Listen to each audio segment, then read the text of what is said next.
Good morning. Thanks for joining me. I'm happy to share with you all I know. So prepare yourself for a lot of information. But each of the demos that I do, I like there to be one major thought, one major purpose, one major takeaway that I'd like you to have. And it kind of goes along with when I'm in a regular workshop, a live workshop, and I'm walking around the room offering help to the students, and I see them focused and painting away in a reference on the table, and I go, tell me what the plan is. Tell me what you're thinking. And they actually look at me kind of puzzled, and they go, well, I have this mountaintop with the farm in the valley. Yeah, but where are you going to go with this? What's your thinking? Go, I don't understand what you're asking me, Tom, because it's a mountaintop scene with a barn in it. And I go, oh, let me have a chance to talk with you.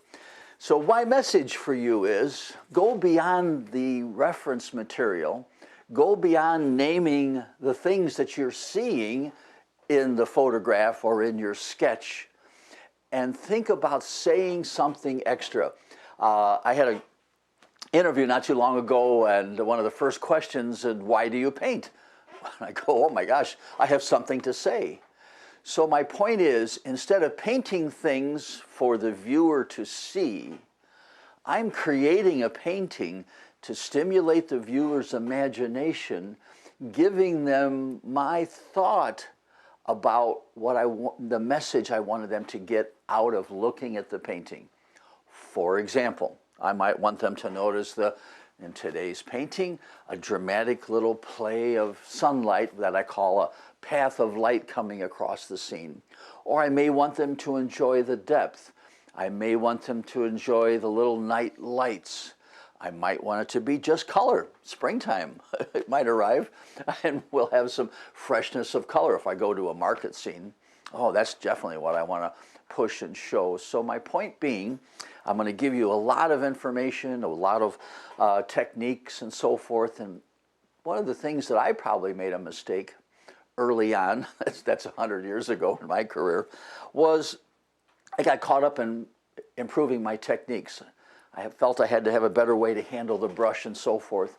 And I waited a while, actually too long, before I started adding to the scene a little extra message, a little extra feeling, a little extra attitude, a little extra mood.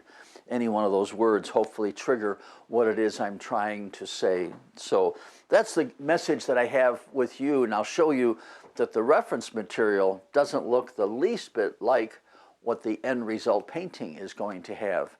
So instead of there just being good things painted well, let there be now for you that idea of adding something extra. Maybe like today it would be the path of light coming across the scene. So fasten your seatbelts. You're welcome to ask a lot of questions if you'd like, hopefully related to where I'm at and what I'm doing and so forth. You can email me questions, Tom Lynch watercolors at Gmail afterwards as well if something came to mind and so forth. And my thanks to Cheap Joe's for getting the word out for this demo. So a good place, it's where I do my shopping. I've taught there as well, having a lot of fun. I actually teach a workshop online every month, kind of alternating it. Sometimes it's just on techniques, and other times we're talking about, this month we created a night scene. So much for that. One of the elements that I want to start out with and share with you, and a suggestion at the same time, if you're going to study with a painter, find out, beyond just looking at their art, find out what is their purpose when they create a painting.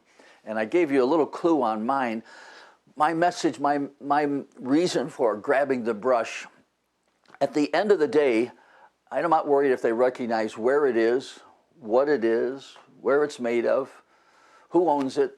I take away that element of detail and realism, and instead I'd like for it to stimulate their imagination. That reminds me of the lights at Times Square, but it's really Chicago, something like that. Give them a feeling of, I remember we were driving on a highway and we turned the corner and we were on a hilltop, and all of a sudden we saw that panoramic landscape. And so I like for my art to stimulate the viewer's imagination. I like to surprise them for it not to be like they're expecting it to be.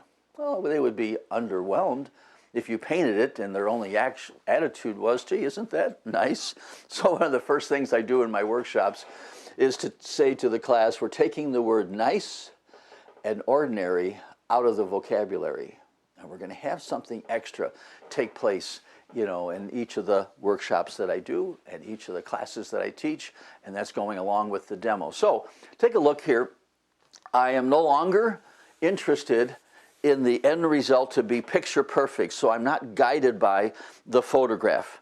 In essence, the closer that you make it to realism, surprisingly, the viewer's attitude and thought process is they start getting to the point they're naming what it is, where it is, what it's made of. And that's not why I painted, so that you could recognize, you know, the the Dillard farm, you know, down at the end of the pasture and so forth. But instead, I like to have and use my element of creativity. Now, I'm not against detail, so let me back up and be careful there. I'm not against detail and artists that like to do detail. In fact, I embrace it because I need somebody else to want to do it. My attitude and my feeling, you know, at the end of doing one that has a lot of detail is that all there is? Isn't there something extra that maybe that I could have had take place or be surprised by? So I like surprising even myself. So instead of doing detail, if I'm taking that away, I have another couple of things that I have to do extra of to take the place of detail, such as I make the colors a little brighter. That might come into play even the brand of paint. I like purposely to showcase a little variety so it isn't exactly carefully tight and so forth. I paint it loose so the viewer's imagination kind of is embraced and takes hold. I leave a suggestion of things, again, so they can start thinking purposely, not real. I play with darks and light instead of having and showcasing a lot of mid-tone. So those are general thoughts that I have on my mind during the entire painting process. You might, for yourself, want to have a little checklist. Is it right? Should I keep going? Is it okay? And we all have that, you know, concern as we're brushing. Those items there are kind of my go-to to begin with. How's the color look? Nice and clean? I want the clean color to make the viewer feel good, even on a gray, misty, rainy, foggy, overcast, you know, day. Still going to have a little bit of color and have some variety that might surprise the viewer, deal with more lights and darks that makes the painting call out to the viewer to come in and take a look, although I'll share with you one, you know, later on that has a lot of mid-tone. Then I stay away from realism and I actually do things that are actually correct, the angle of light and shadow and so forth. I don't get caught up in the perfect direction of light in every painting because it can make the painting too formal and too much the viewer's expecting. So I could have two fence posts and one shadow's this way and one shadow's a little bit that way. How does that happen? So it just leaves the viewer kind of on edge, not getting too used to having it looked a certain way. Here's a good little visual that I showcase in my workshops. Think of yourself as a visual entertainer. Will this color of the barn entertain the viewer? I think not. So there's where that variety of color. Will this element of value change, even though it might be that way in the photograph? Will that entertain the viewer? I think this might entertain the viewer more. And we could go further and talk about shapes that are, you know, kind of static and boring and lollipop, and my job is to improve the shapes.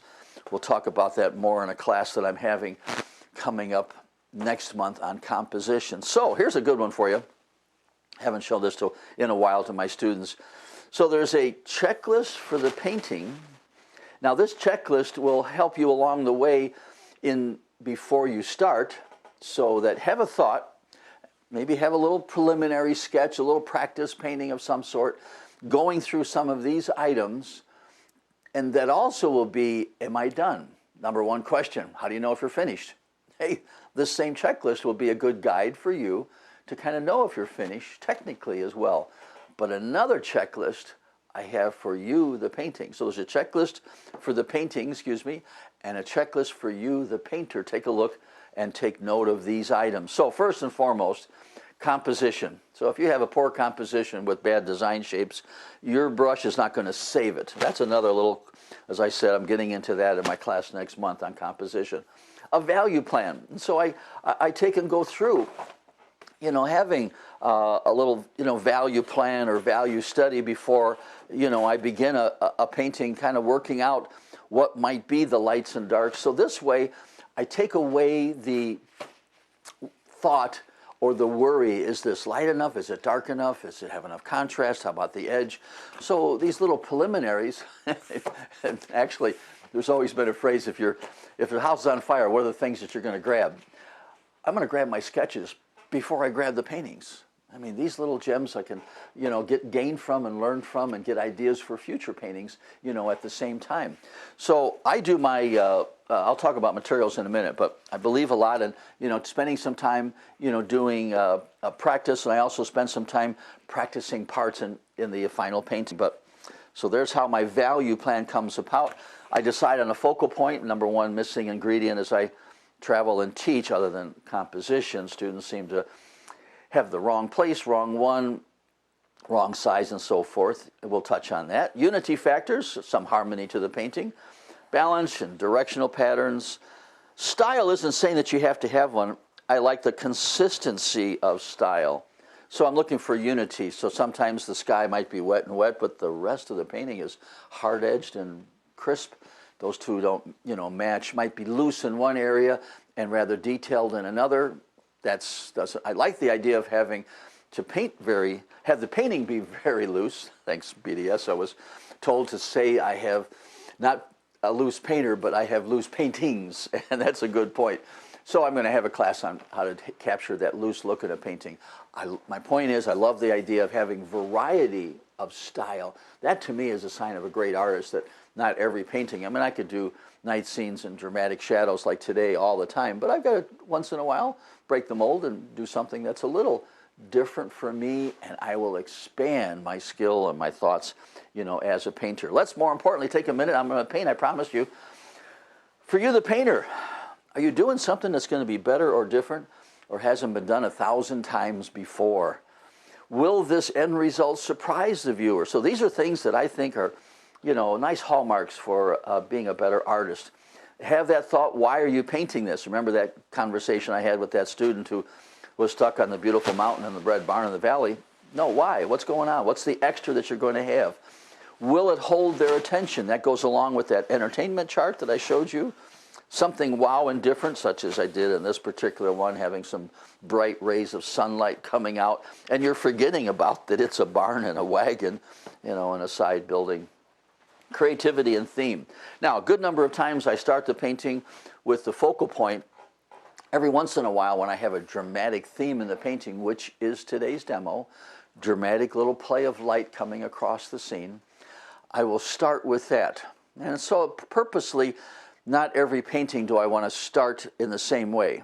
Some have been told start with the sky, and I don't do the sky first, in all of my paintings. All of this comes about by taking some time. My composition, I do little small, miniature, what called thumbnail studies, rearranging the proportions and so forth, maybe a vertical, maybe a horizontal, dominant with the foreground, or maybe dominant with the background. Or I will do a value study, rearranging lights and darks, or creating a better, easy to read set of lights and darks. I give thought to the focal point sometimes. So what I'm also saying is that not every painting do I do all of this, but I give thought to a value change. If I can see this taking place, even though it's not happening that way in the photograph, I don't go ahead and do a whole new, value plan. I generally can look as to where my focal point is. I don't always have to paint a little miniature color version of the focal point. Sometimes, here's a good little lesson for you. It's going to go along with a class I have next month on creating loose paintings. I didn't do a pencil sketch when I did this little color study. So the point being, I'd rather have something like this to look at than having this on the table. I can't say enough. There's been many, aha, advanced moments. My artwork got better. One of them was when I stopped having the photograph on the table while I was painting. That's probably why, I embrace the, value studies, because the photograph is telling you to tighten up, make it real, get exact, less color, not so much contrast or value change, limited or no focal point. So photographs don't always have that little essence of art in them that I want the painting to have. I could even open up my book to a different painting by a different artist, and it will have some influence to me to be a little bit more creative with the color or the value or the edges and so forth. And that's probably a helpful thing that could be helpful for you. Now, today's plan is to have a unique play of light coming across the scene. So I have a different set of value studies for that. So here was the photo reference. Or in Cortona, Italy, we're under the Tuscan sun, a lot of Pavarotti sing in the courtyard and so forth, a mountaintop Italian village. So the photograph, just kind of interesting, but it needed a little help here and there. What I oftentimes do is I will sometimes print out my image on what's called transparency film so that I can flop the image. Now with your computers you can invert and flop over the image. So I have a feeling of the building on the left. So same photograph, but in the old days before I got too active with computers, I would print on a transparency film. But now the better part, what am I going to do? Where am I going to go? Here are a couple of options to choose from. I'm going to play with this narrow patch of light coming through. Now, all of this was inspired probably out painting on location.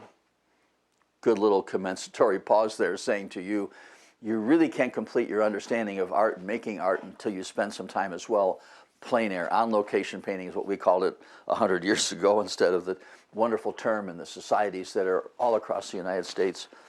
Painting live in front of the scene is really something extra. And not a long painting, couple hours, a little quick study. What it's really doing isn't so much the end result painting, but that process, looking and painting and looking and painting, is something that I can't teach you. We can't watch it in a video. I can't demonstrate for you to get it. But if I can lead you to do that for yourself, the rewards will follow. Just like not having a photograph, my art got better the more time I spent, painting outdoors live. So I remember seeing probably some rural scene, and it was kind of twilight, dark and so forth, and up pulls a pickup truck, bright lights are on. Imagine that look of the scene, not showing the truck and the lights, but to see how that light illuminated what was basically a very dark or even night scene black. And that's the idea that I'm taking and going to add to this particular scene. What if there were some lights coming in just up the road, everything was dark, and it illuminated just that section. A little trick that I do, it starts small, gradually gets larger, impacts the largest proportion when it gets to the focal point, and then exits small once again. If you can have that entry and exit be on different planes, it might be just a little better. Here it could come in high, top of the trees, maybe the last little ray of sunlight that's snuck out between a couple of dark clouds, illuminated the top of the trees, top of the building, and then slowly exited very small. So it could be done in a couple of different ways. So there is the plan that I have a little value study. I also then give thought before I paint. Now I use the same building, but I supplemented a different little scene of Venice into it. So I had a black and white version, as a plan. Path of light coming across, comes in plane here, getting larger, largest up there, and then slowly ending gradually. Otherwise, this momentum could take and help you exit the painting, so I don't have a whole lot of light left before it exits.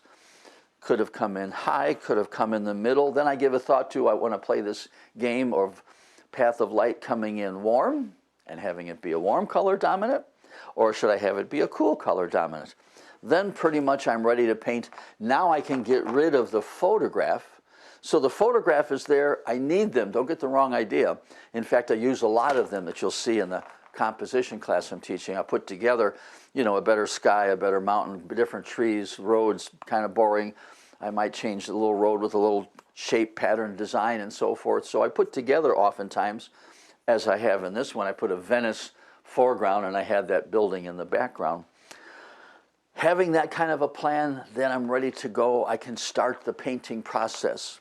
Let me touch on, I promise I'll paint, but just some information that, shares with you the thinking, the planning. Because I wanted, as I said in the very beginning, I want there to be a message. I wanted there to be, what's the takeaway from this? Having something to say, doing that something extra. I'll share with you paintings of a place that I've taught at for 45 years. And each of them has a different look, and it's the exact same composition. Point being, I'm giving the viewer something to think about, something different, something unique, with the same arrangement of objects. All right, short talk about materials, and I will be brushing shortly for you. The paper I use, watercolor paper, 300 pound. I want to avoid any of that warp and buckling. So practice subjects. If I'm practicing skies or trees or whatever, can't say enough about, practice, because even these little practice, so I'm having pull out one of my little practice skies as a possible candidate for this particular painting. So the practice is one to help you, along the way, so that you can get a better feeling of what you might want to have or add. Do I want to have that kind of a sky in a painting? So these little practice skies, really I save and I pull out and go, how would that sky look as I'm doing the rest of this particular painting? So I'm all for practicing parts before diving into a painting. The paper, as I said, is 300 pound. I like using the extra white Fabriano has, especially if I'm going to be dealing with sunlight and shadow, which I do a lot of times. The white just pops, even better. It's just a little better oomph. And if I'm doing some, high key pastel, Monet's Garden, the white makes those bright colors even brighter. So something for you to think about and try. I grew up on Arches and Winsor Newton. They're not bad products, but the way I paint, it just doesn't fit. So I don't want the paint to soak in very fast, so I don't have to feverishly continue finishing that shadow. I've got time. It's not going to hit and dry and absorb, and I can't connect it with the shadow, making it larger should I choose. So that's a helpful part. And the other part's going to come into play for this one. I can easily lift off dry color because it didn't soak in as far. So obviously if it stays close to the surface. So with the Arches, especially if you use the wrong side, the back side, that paint just permeates in, and it's hard to re-wet dry color and lift off. And I do a good amount of lifting off of dry color. You'll see that take place as well here. Just little subtle accents and suggestions along the way. So I draw with an HB mechanical pencil, drawing a little more line work than you've seen, but it's sketchy and, I do a little crosshatch shading. The mechanical just gives me a chance to have a nice point all the time. I get the advance here, so there's a click here instead of clicking at the back, so I can sketch and click. But I play with a little dark and light, light and dark, and so I'm actually wanting this particular, sketch to even have a little character, a little charm, lost and found, stop and go, thick and thin, a little bit of shading and so forth. It's not going to dirty up the painting. That's going to be, shadowed areas anyway. But having the refinement, let's call it, instead of just a careful, even outline, that gives it a little bit more finished, creative, artistic look along the way. My sketches I was sharing with you, I use what's called a sketch and wash pencil, which is like a watercolor pencil. I'll give you a little quick example of how that works. So I can shade with it. So it's called the sketch and wash pencil, but the beauty of that, here's a water brush. So it's a brush that I'll travel with when I'm outdoor painting. But that sketch and wash dissolves so super easy and fast. And so I can now play with my shading, and I want to have a little accent. I can come back with the sketch and wash and just have a little extra darks, on a couple of sections. So it's a great little tool. All you need is a sketch and wash pencil, piece of paper, and this brush that has water in it. And so I'm already playing and making some value changes, some art. then I might come back with a super dark pencil called a number 9B and hit some of those extra dark accents, or another pencil called a charcoal white and highlight some of my lights. So there's how I begin my painting process, having some thoughts with some value changes ahead of time. Or I've used, if you've seen here, I've used actually watercolor paint. So a color called blue and dancerine, very dark black, or you could use a Payne's gray and do some value studies with it should you choose. So I have an idea of where I'm going, then I'm ready to fire away there. I use a brand of paint called Sennelier. I like the rich, wet creaminess. It's a brand of paint that doesn't include a particular component called oxgall. And it just, boy, when you squeeze out, you know, that paint, it just oozes out as opposed to staying extruded. Look at how when I squeeze out some yellow, it just melts into the palette instead of staying like in shape like you would see with toothpaste on your toothbrush. So I like that creaminess a lot. I work with light, medium, and dark colors and very brightest, so the brightest color of red, yellow, blue, and so forth that they make. And then I have a light, medium, dark, such as cerulean blue, cobalt, and ultramarine. Those particular colors you can find on my website, light, medium, and dark green, yellows. Then a porcelain palette, kind of a thing that has helped me along the way, because as I'm painting, I will lay out a portfolio of colors as an inspiration. Where am I about to go? And so I have these colors laid out, visual and somewhat dissolved as inspiration as to where I'm about to put them. So having that is also a benefit for me. The colors stay expanded versus on the plastic palette. But I grew up on a plastic palette. If it wasn't for a plastic, that probably took me 15 years before I got to a porcelain tray or a porcelain, palette as well. I would have then these color examples on separate sheets of paper. So seeing that variety of color helps me inspire to keep using a variety of color along the way. Key component, can't say enough about having sable brushes. They hold 3 times more paint than a synthetic. The particular one I use has a little extra length out and a thicker belly. So there's a nice little thickness to that brush. A little extra length out. Longer handle just helps me paint loose at the very beginning, because I can easily, come up closer later on, but you'll see me start out with having a lot more wiggle and waggle, of the brush along the way because hey, Tom, of holding the back. Why do you avoid oxgall on paint products? So oxgall was a component that was put in watercolor paint so that when it dried, the oxgall would kick in and the color would harden. So all the paint, every brand, you wet it and you paint with it, it's going to dry. Those that have oxgall causes the dry to then harden. Now, lifting off dry color that day, the next day, not a problem. The oxgall hasn't hardened that much. But if I decide a week later I want to lift off dry color, that dry color on the finished painting isn't going to re-wet that easily.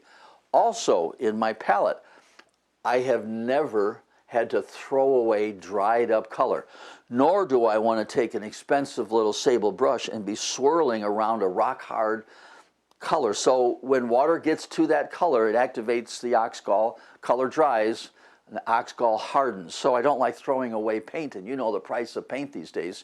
So I just add a spray of water on top of color. If I need more paint, I add more together. I can stir them together. So the fact that I have don't have oxgall, in my paint, so I can take old paint and new paint and then just, stir them up together, massage them. So this is a wad of color, and some of this paint, is last month's, last week's, and that's how easily it re-liquefies.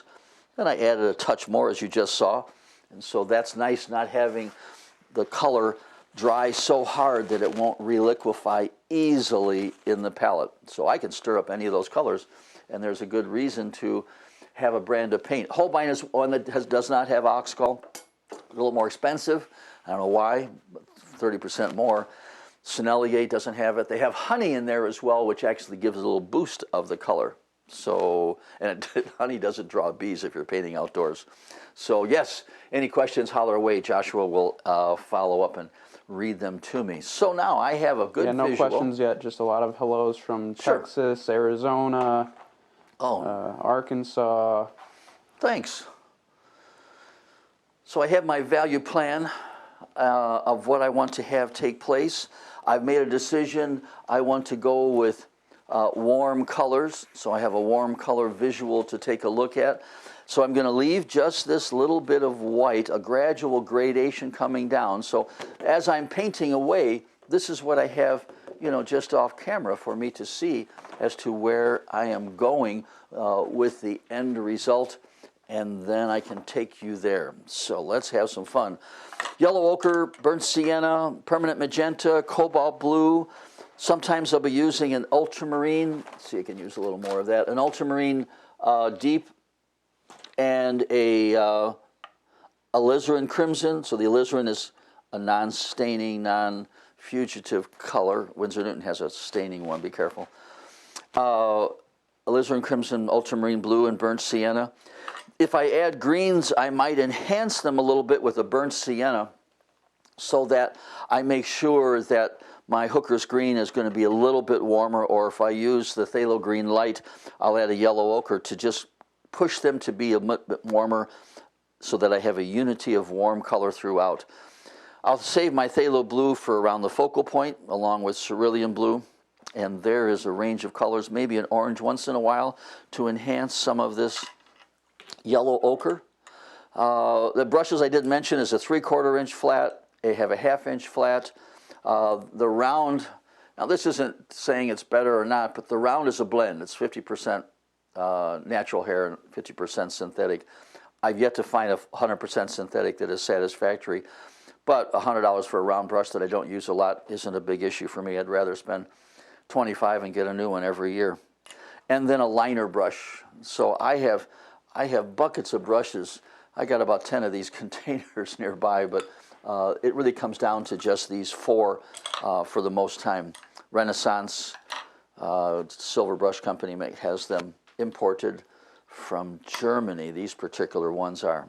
All right, so we've got a range of colors. I promised I'm going to paint. Let's have a nice little gradual shading. And if you need a color name, I don't always announce all the names of the colors as I'm using them because I'm thinking warmer or cooler, lighter or darker. I'm throwing in a little bit of my red orange in with a little burnt sienna.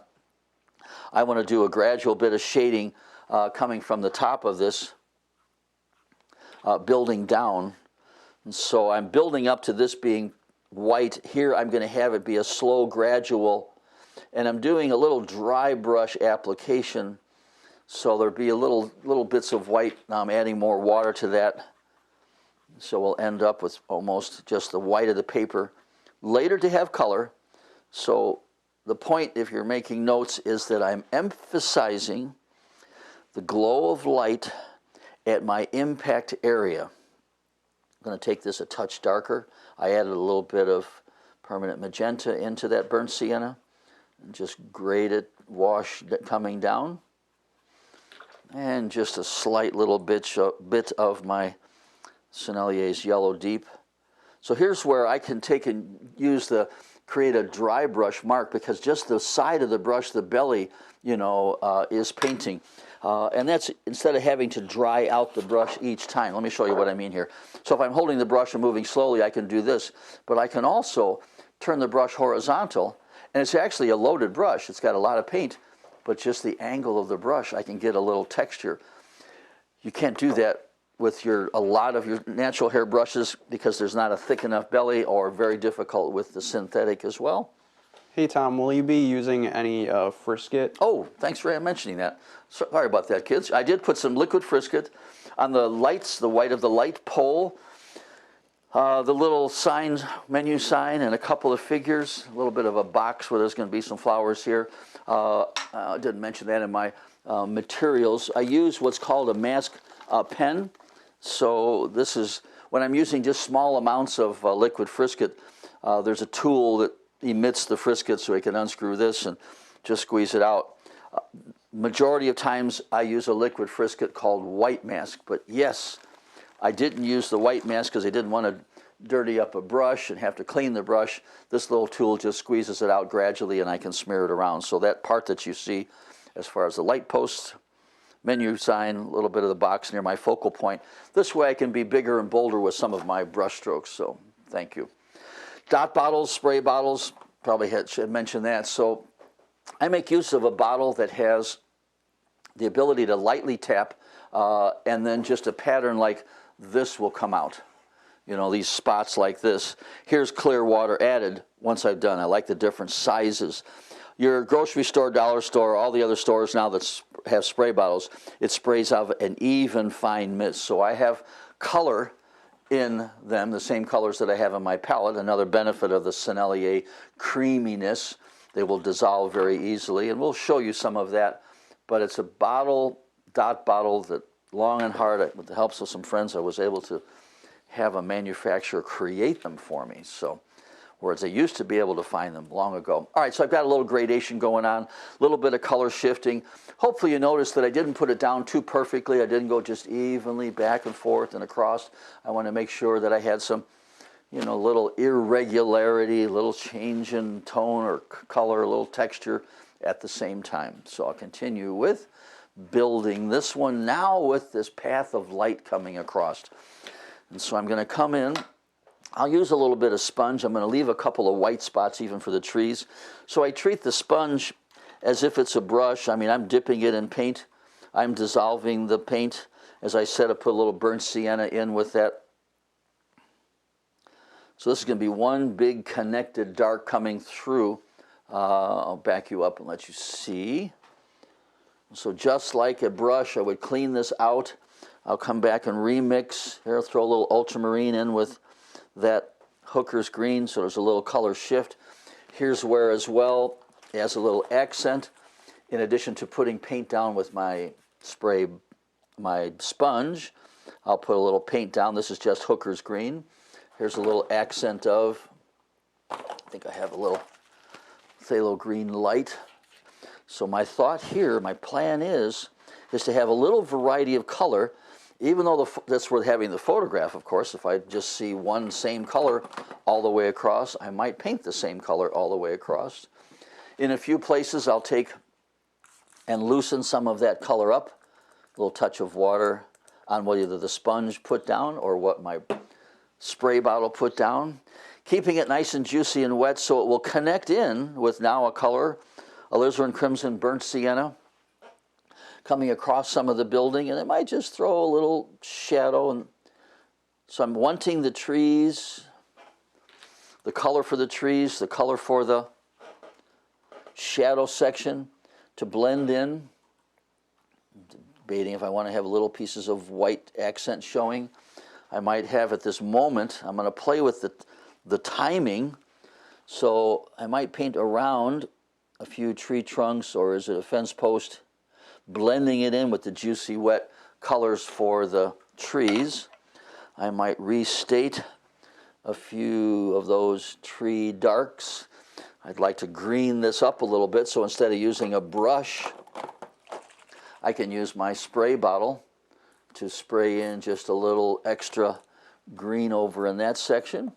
So I make color adjustments with the spray bottle instead of brushing in all the time.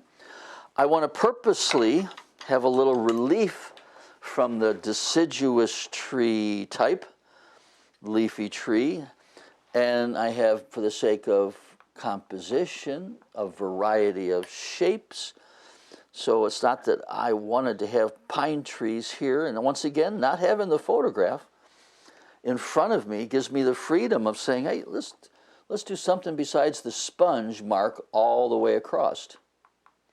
So that little bit of relief, a little bit of change there just is enough to keep the viewer engaged. So as I said, think of yourself as that visual entertainer.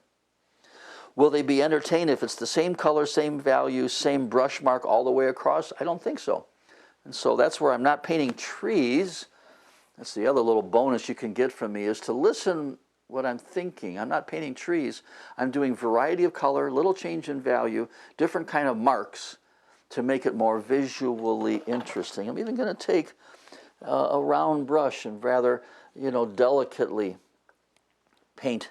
And here's where painting very wet, here's where not having this paint soak in and set and start drying it too fast, that's where the brand of paper, as I was saying, is making a difference. So I have brush, I have sponge, I have spray bottle, and I have different kinds of brush. I use the Question about the spray bottle. Sure. Is there water and paint mixture? Yeah, I do have a mixture. So in the spray bottles, I squeeze out 1.5 inches of paint coming out of the tube. So it's like I was loading up a toothbrush.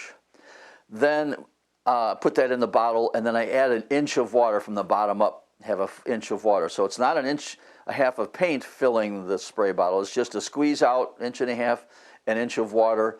You know, there's some basic colors to start with. I have every one of my colors, you know, in the spray bottle, but it does all these different things: leaves, grass, edges, branches, sand, roads, texture, reflection, sparkle on water, flowers. Oh my gosh, I didn't even think there's going to be a class coming up for Cheap Joe on doing, but lightly tap and you can get this kind of pattern. Lightly tap clear water and you can take this pattern and turn it into this. So you have a lot of variety of marks that you can get out of it. Back to, let's have some variety of color. Let's have some warm, so I'll do a alizarin crimson burnt sienna as I showcase maybe the little bit of white left, trying to avoid a perfect straight line at the bottom line as I go all the way across. I'm not doing the shadow on the street just yet. I'll take and do that separately. I have left a lot of white in here, and now slowly I'm going to close it up. So I leave a little more white at the beginning, knowing that I can come back later and cut it down. A little less of the white showing will make what is left a little bit more exciting to look at. So once again, I left a lot of white, and now I'm deciding, oh, let's not have too much. Then the white that is left will be that much more visually interesting. Were you wetting the sponge before using it? I did not. I like my sponges to be drier. In fact, I keep a batch of sponges. So once they get too squishy and too soft, then I'll change to another, and it has a slightly different pattern to it as well. So the natural sponges, and this one is starting to get a little soft. So you want to touch very lightly so it just doesn't fill the whole area. It doesn't dissolve into the painting. So little light touches, just the corner, and so I can get just a few marks like that. But starting with a dry one, and then I'll make it darker, or I'll add color, add water to it. And like I said, treat it like a brush. It goes in the bucket, in the palette, in the corners, picking up color. Squeeze it out, and you're going to get paint all over your hands. That's okay. So I'm taking and creating. Be sure this is dark enough. If it looks like it is correct while it's wet, a little trick in watercolor, it's not. It's going to dry a little bit lighter. So go heavier. You can't go too dark with this. Everything is in shadow. Think of it as that way. All of these parts are in shadow, but they still can have some character and some color, even though they are in shadow. Looking for now a little cobalt magenta, one of my little favorite combinations. I've got the suggestion of a car, a symbol for a figure, a touch of white for maybe a little, not even at all on that one, rooftop. Corner of the building, cast a little shadow. I saw all these burnt siennas and burnt sienna magentas. That's why I went for a little more of the cobalt shift. Taking my time, I could cut in and around, parts of the vehicles. It could be figures, could be a fence post. Just giving it a little change of design shape is all I wanted them for. I didn't need to have cars. I just want something that was a little different looking. And again, these little white spots, these aren't just little happy accidents. I have them thought about, planned out, designed as well. There's a portion of this rooftop that's going to be in shadow. Usually I'm thinking 1/3 in light, 2/3 in shadow, avoiding the 50-50. So I've got more shadow on this building and a little bit of light, and more light on this rooftop and a little bit of shadow. So I'm thinking about that asymmetrical, proportions. Variety of color. I had enough paint to keep on going. I just had enough smarts to go, let's just throw a little orange. Not because it's a roof or any anything of that nature. I'm changing color for the sake of making better art. I've got to clean out my brush every time. So there's what I call the secret move when I'm painting in watercolor. Let me put this little bit of green down here. And that secret move, so I was just putting that little touch. I painted something that's no bigger than my thumbnail, but I take and clean out my brush, I touch a sponge, and then I mix a fresh color. So I want to purge that brush, purge that color, get rid of it, mix clean and fresh. Even though that looks exactly the same as what you had, why don't you just clean out your brush and swab this out and go? I just don't want to take the chance of it not being clean and fresh enough and having a little color variety that way. You know, then all of this for another 1 or 2 inch brush mark. And then I'm going to clean that brush out, swab it again, pick up a little and refresh that color of the cobalt and magenta. So there's what I call that, you know, that secret move of, can't say enough about cleaning out your brush each and every time. And I'm not worried about the shadow here is more brown, the shadow here is more purple. I'm not caught up with that perfection. It's just visually entertaining. Grabbing a sponge, see if I can lightly touch and have colors and still white paper showing. So if I'm using the sponge, I want to touch it lightly and still get a nice little pattern. If the sponge is getting too wet, it starts filling in like this, you know, that's where I will then grab a different sponge and stop making use of it, because I like the little bits of white space as well. A little color change along the way. Clean out the brush, dry out the brush, refresh the color. Keep it in that warm color sequence so you have a plan for the color harmony. Another suggestion, I take a look at what color is here and what color is there, what might be a little fresh and different. So here comes a burnt sienna and a cobalt blue. So a little grayer color for this section of the building. Clean out the brush, dry out the brush. A little burnt sienna and a little red orange just for a color shift. And so there's how my clean out the brush, dry out the brush. Now a little permanent magenta in with that burnt sienna and blend it in with the green. So that's why I didn't want to have that color set and dry too fast. Here I'm painting around a couple of figures, really small ones. This is hard, this is difficult, but I purposely didn't want to use Frisket a lot. I used it on some figures once. Instead of using it on figures once again, I thought it might have a different look than if I were to use the Frisket. So I don't do things that are always, quote unquote, the easiest manner. So it's kind of challenging. I got to hit the sponge, roll my brush, get a nice point to it. And so I painted around some of these figures. They'll get color on them later, most likely. Have a little color shift. So look at all the little color variety just in that one little, 2-inch section here.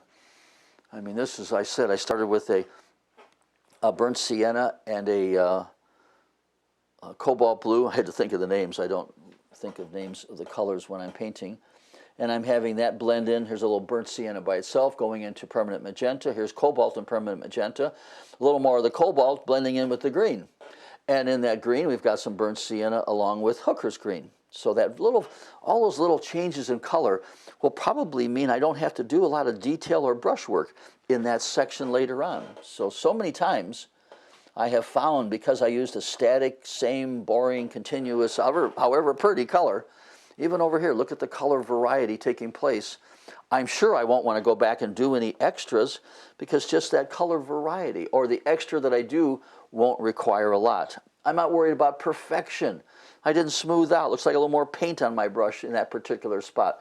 I'm not worried about that kind of perfection at all, especially early on in the painting process. So that's where that color variety, I can't say enough about having that color variety when you lay the colors down, having a wonderful impact in the final painting. So I'm carrying down. Now I've got to watch out for this being the same color from top to bottom. Here comes a little more burnt sienna in that mixture. I guess I will put the shadow of those figures coming across. There's another dot bottle question. You want to touch on that later? I sure can. Go ahead. They were wondering how much you have to refresh the paint, or how, if it gets stuck or hardens in the bottle, things like that. So lesser expensive brands of paint will have more fillers and sediment. That could cause a clogging of the bottle. For the most part, they're sealed and you're not going to have to change the color, but be careful. I store them laying horizontal because the paint does separate. You know, if you store them this way, you'll have thicker paint at the bottom. And so I'll shake it up and I can actually see laying horizontal that that's where some of this paint separated from the water. And so the fact that they're clear bottles, I can see now I've shaken it up and I can roll the whole bottle and I can see from top to bottom that there's no thicker paint. So yes, I store it this way, not a problem at all. This happens to be a fine mist top, by the way. And I just add extra color to it. When it runs out, I don't have to throw it away. So you have good quality water and you have good quality paint. The ones that could clog could be sediment, so the thing to do at the end of the day for those is take the top off, you know, and go in your bucket, you know, and spray a few times. I know it's off camera, but trust me, I was submersing this top into my bucket of water and sprayed it until clear water was just in the straw and in the sprayer head. So not a problem, happy to touch on that for you. Let's get some nice, rich, colorful darks. Got a lot of paint going on in the palette. I want to take and swab that out. And even though it's good color, but I don't have a spot to have it be a fresher version of that same color, even though that might be what you think about.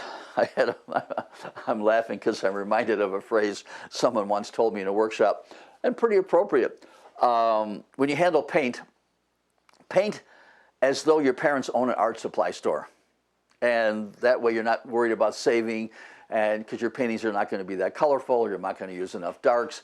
You'll be concerned about not swabbing away, you know, a couple dollars worth of pigment onto a towel or whatnot. So be generous with the paint, as many of my friends are.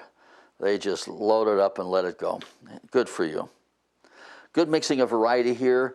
So before I paint, I will always have, you know, a good triad, 3 different colors mixed together to have a variety. So this is alizarin crimson, burnt sienna down here.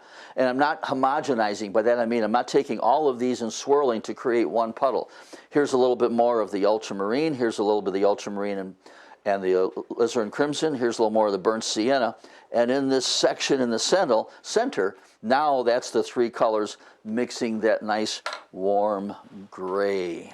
So I have more color to look at. Accent colors may be coming in orange, come off to the outside, or a little permanent magenta.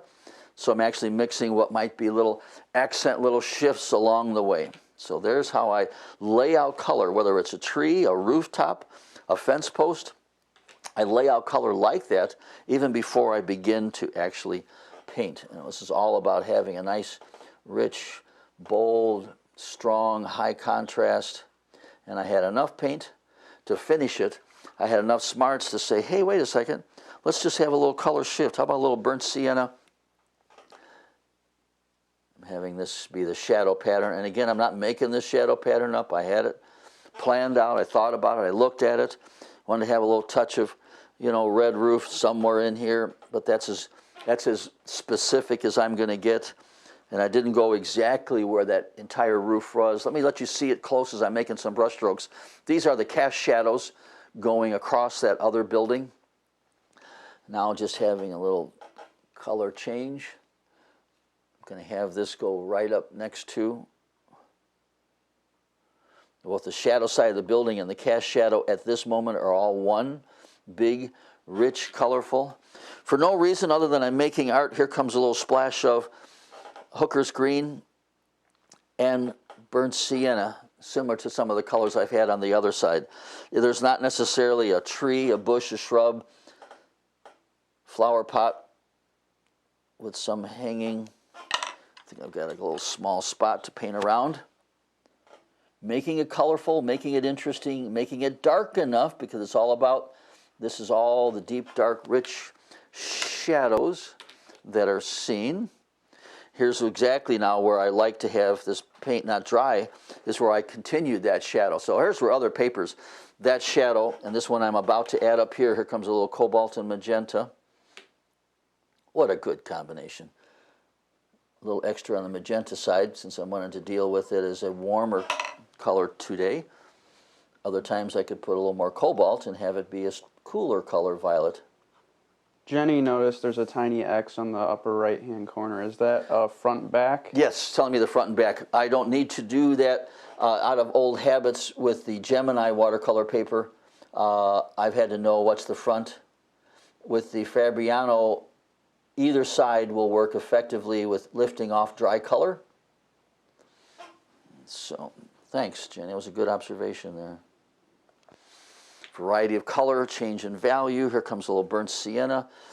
I think I want to have a little more of the orange at the top for no other reason than I feel like it. It's not, sometimes they don't have to have an answer to why did you add the orange here instead of there. I don't have always those answers. Here's an example where I wanted to modify this shadow just a touch and leave just a little accent, and that'll blend in nicely because that stayed nice and moist around this oval window. I felt it was outlining too perfectly. Thick and thin, up and down, in and out. Here's where I didn't see that shadow. I look for an interesting shape for a shadow. It's 2/3 in shadow, 1/3 in light. Now I can come back down here. I stopped. I was fiddling around up in there. Now I can come back in here, offer a couple of accents there. I think I was going to have a touch of light value to that corner, possibly. So I'll hit that. A little light catching the corner of that roof line. Maybe a little light catching the corner of this roof line.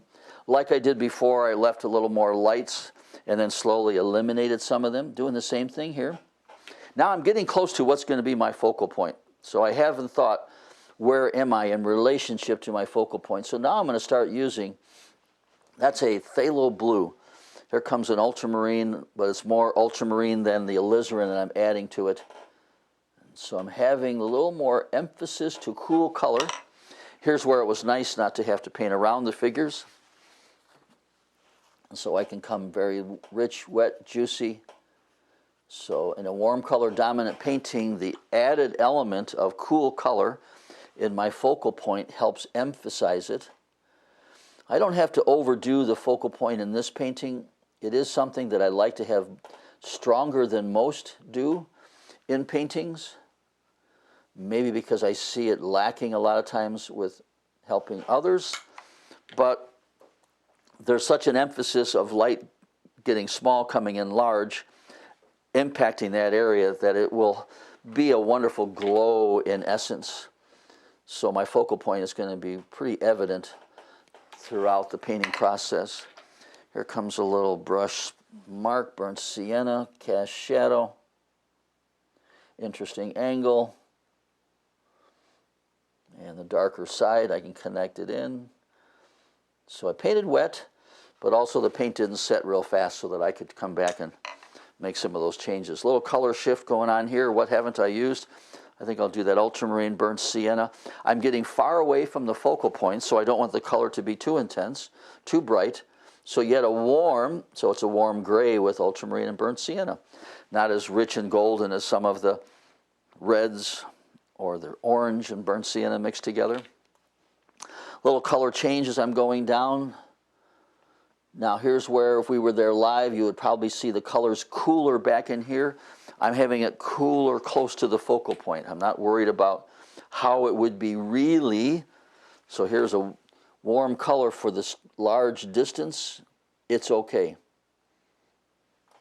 This painting isn't about close and far and using warm in front and cool in back for depth. I'm not worried about depth in this painting. I'm worried about one thing, that little pattern or path of light coming across the scene, setting the stage for it. I might leave some of those whites temporarily and then I'll go over them quickly. Same with this one up in here in a moment. So the sequence, do I paint the light first as I did here? Or here I painted the dark shadow first and I'll paint the light on top of it. That will modify the edge of the dark shadow. Now, if that sounds confusing, wait till I paint that and I'll be able to clarify it for you. Waiting a little bit for some of this to dry, and then I'll put a quick glaze of paint all the way across it. How about a little splash of green once again, burnt sienna. Hooker's is mostly a warm green, but I'm going to enhance it even more so. Here comes a cobalt magenta, getting close to my focal point. I'm going to clean out the brush once again and do that over, a little cleaner look to the color because I am close to the focal point. There's a little more cobalt than the permanent magenta in this situation because it is at my focal point. Thinking about an interesting pattern or design to this cast shadow on the street. So it's shapes, shapes, shapes, variety of color, change in value. These are the thoughts that I have. I'm not thinking shadow, I'm thinking where am I in relationship to the focal point. That's why I'm enhancing even greater the phthalo blue in that particular area. Here's why I didn't want to have to paint around that cast sign. I'll have a phthalo blue and an opera rose for the shadow under the figures. So it's a little more unique, special, bright.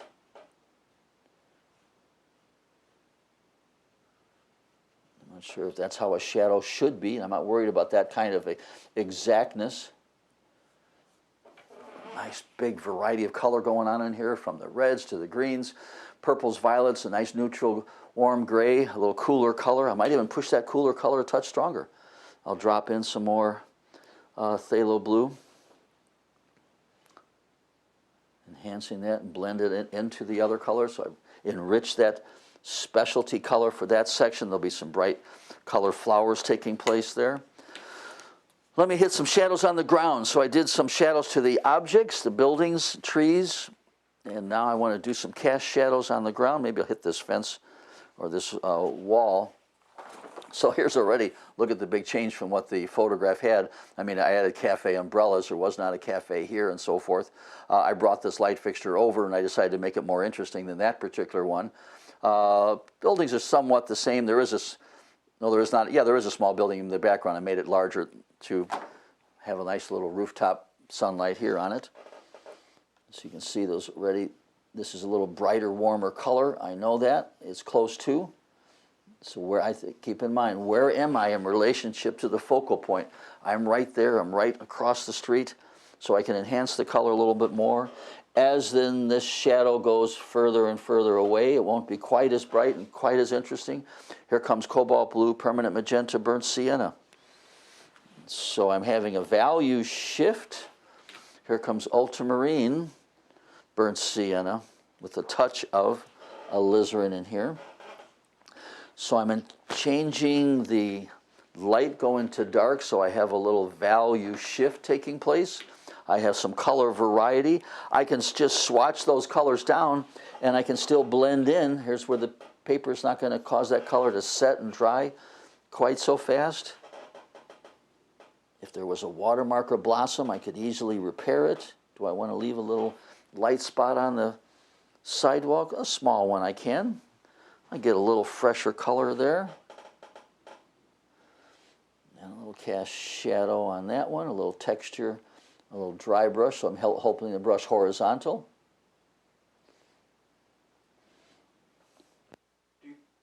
Do you typically paint on dry paper?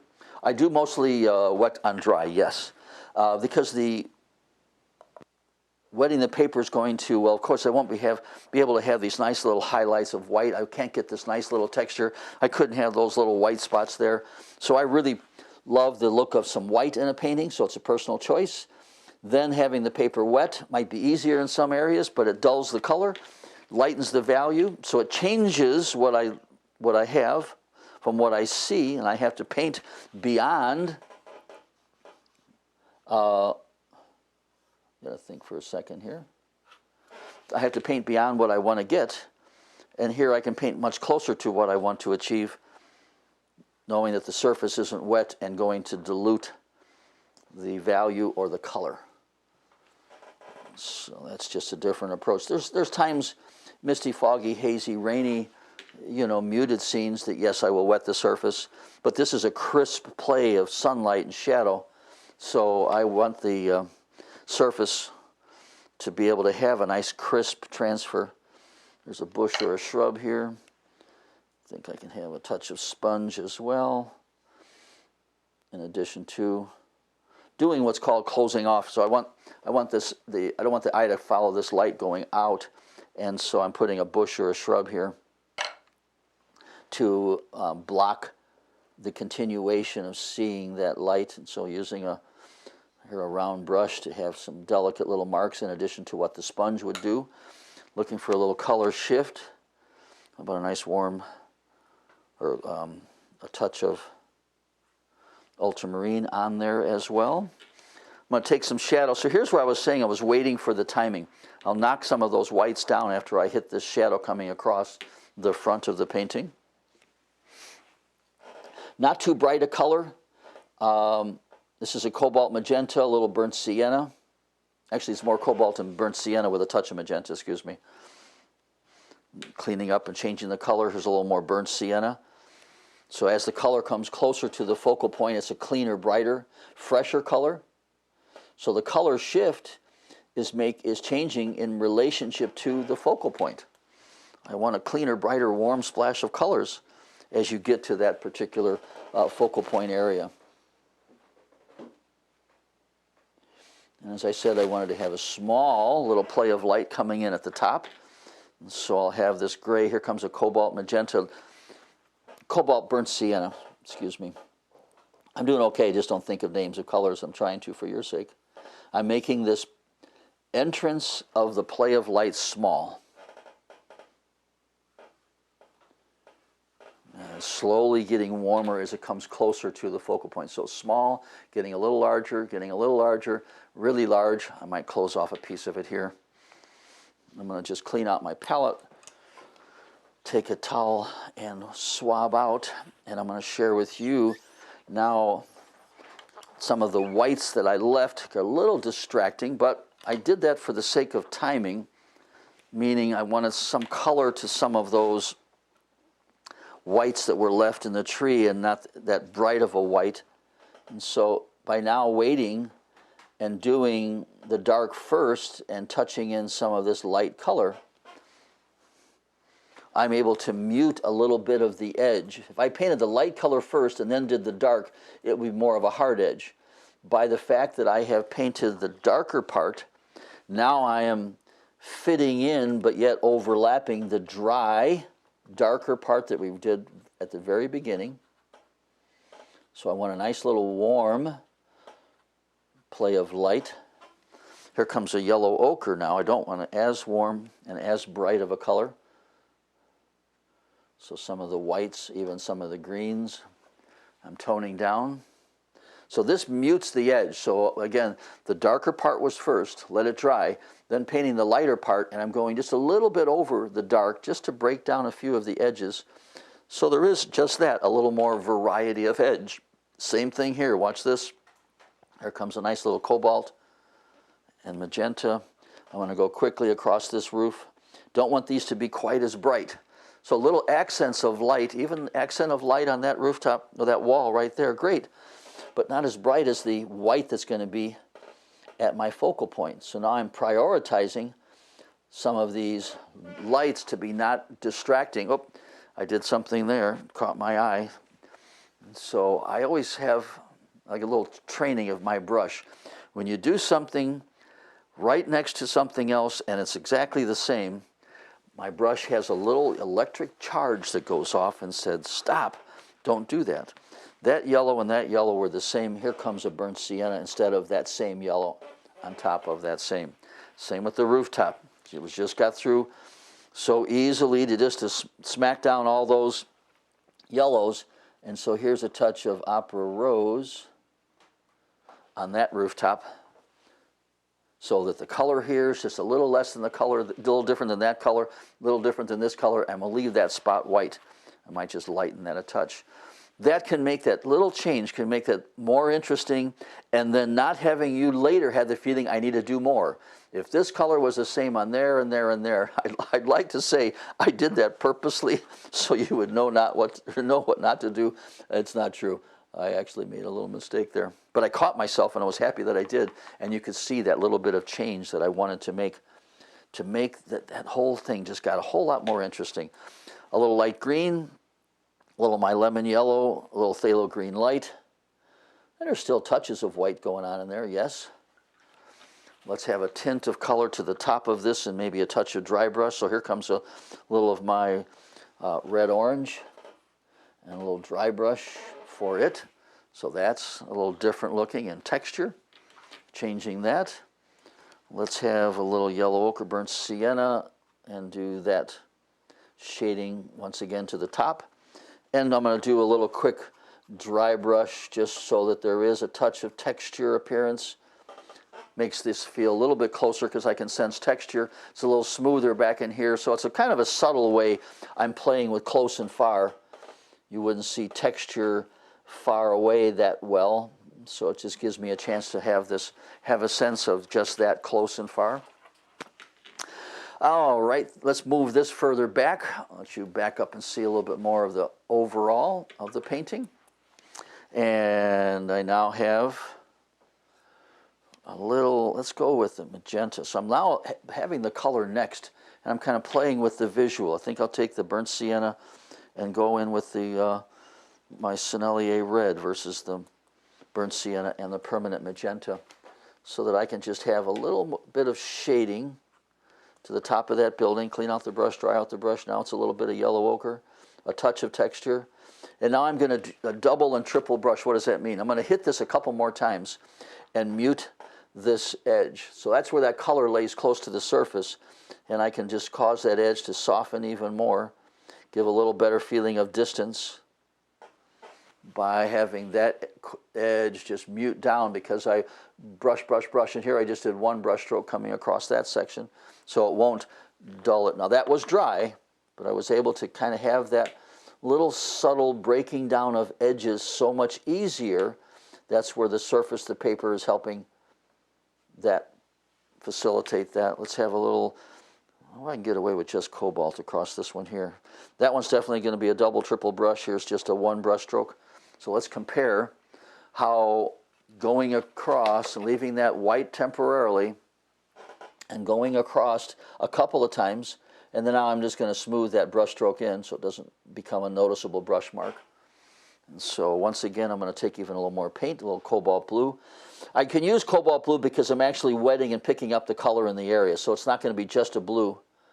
And so I'm going to mute down that distant edge, this farther section of the subtlety of the shadow. There it is, back of that little awning almost disappeared into the shadows of the background. So that timing, I think I'll play with softening this edge for whatever reason. I don't know if I need to or why, but trusting my intuition. Leave that, soften that edge.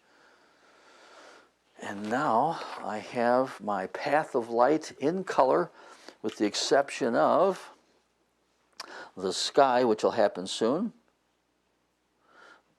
Texture, I picked up some color on the from this bush or tree a little bit, which is just fine. I don't know one of those white spots there necessarily. Just tagging those, smoothing them out. I want to come across the cars, and if you don't ever find those cars in the final part of the painting, it's not a big deal. Looking for what color I can use and that's in the area, and I'll take a little bit of the red for one, and touch it not just to the red of the car, but also to the area around it. And we'll take a little cerulean blue, have a touch to that color, the color to that white space I meant to say. Harmonizing that cerulean blue in a couple of other spots. So you can get a little close-up view of the subtlety now because of that double brushing. I'm going to do that once again right here. That's close to the focal point. I think I'll leave that edge. We'll wait and see if that's taking away from or competing with the focal point until I do a little more on the focal point. I think the white space on the street, I could take and eliminate some of that white space. Warming that up just a touch more. Warm color dominant is the reason I chose that. Let that white come in. Let's not have the white on the street and the white on this rail here. Again, that might be distracting. It does harmonize nicely with the building, but I'll watch it. I feel when my focal point pops with some bright colors, some cooler colors and some high contrast, I don't think that will be as distracting as it looks at the moment.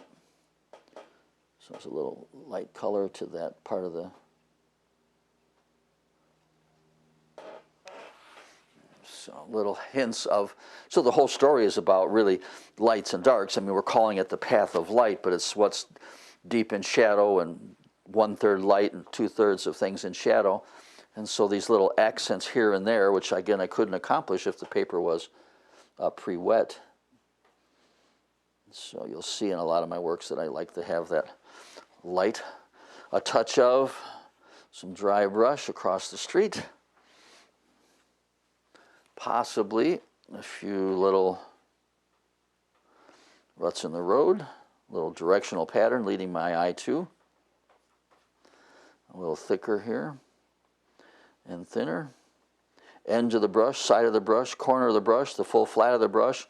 So each one of those little marks in the road, I didn't do the same again and again and again. So that's wider, that's narrower, it's a nice space. This is not as thick as that. So what might seem like just a simple little mark is really thought about in proportion, design, the angle is even changing. Having there be some of this scene taking place through this area as well.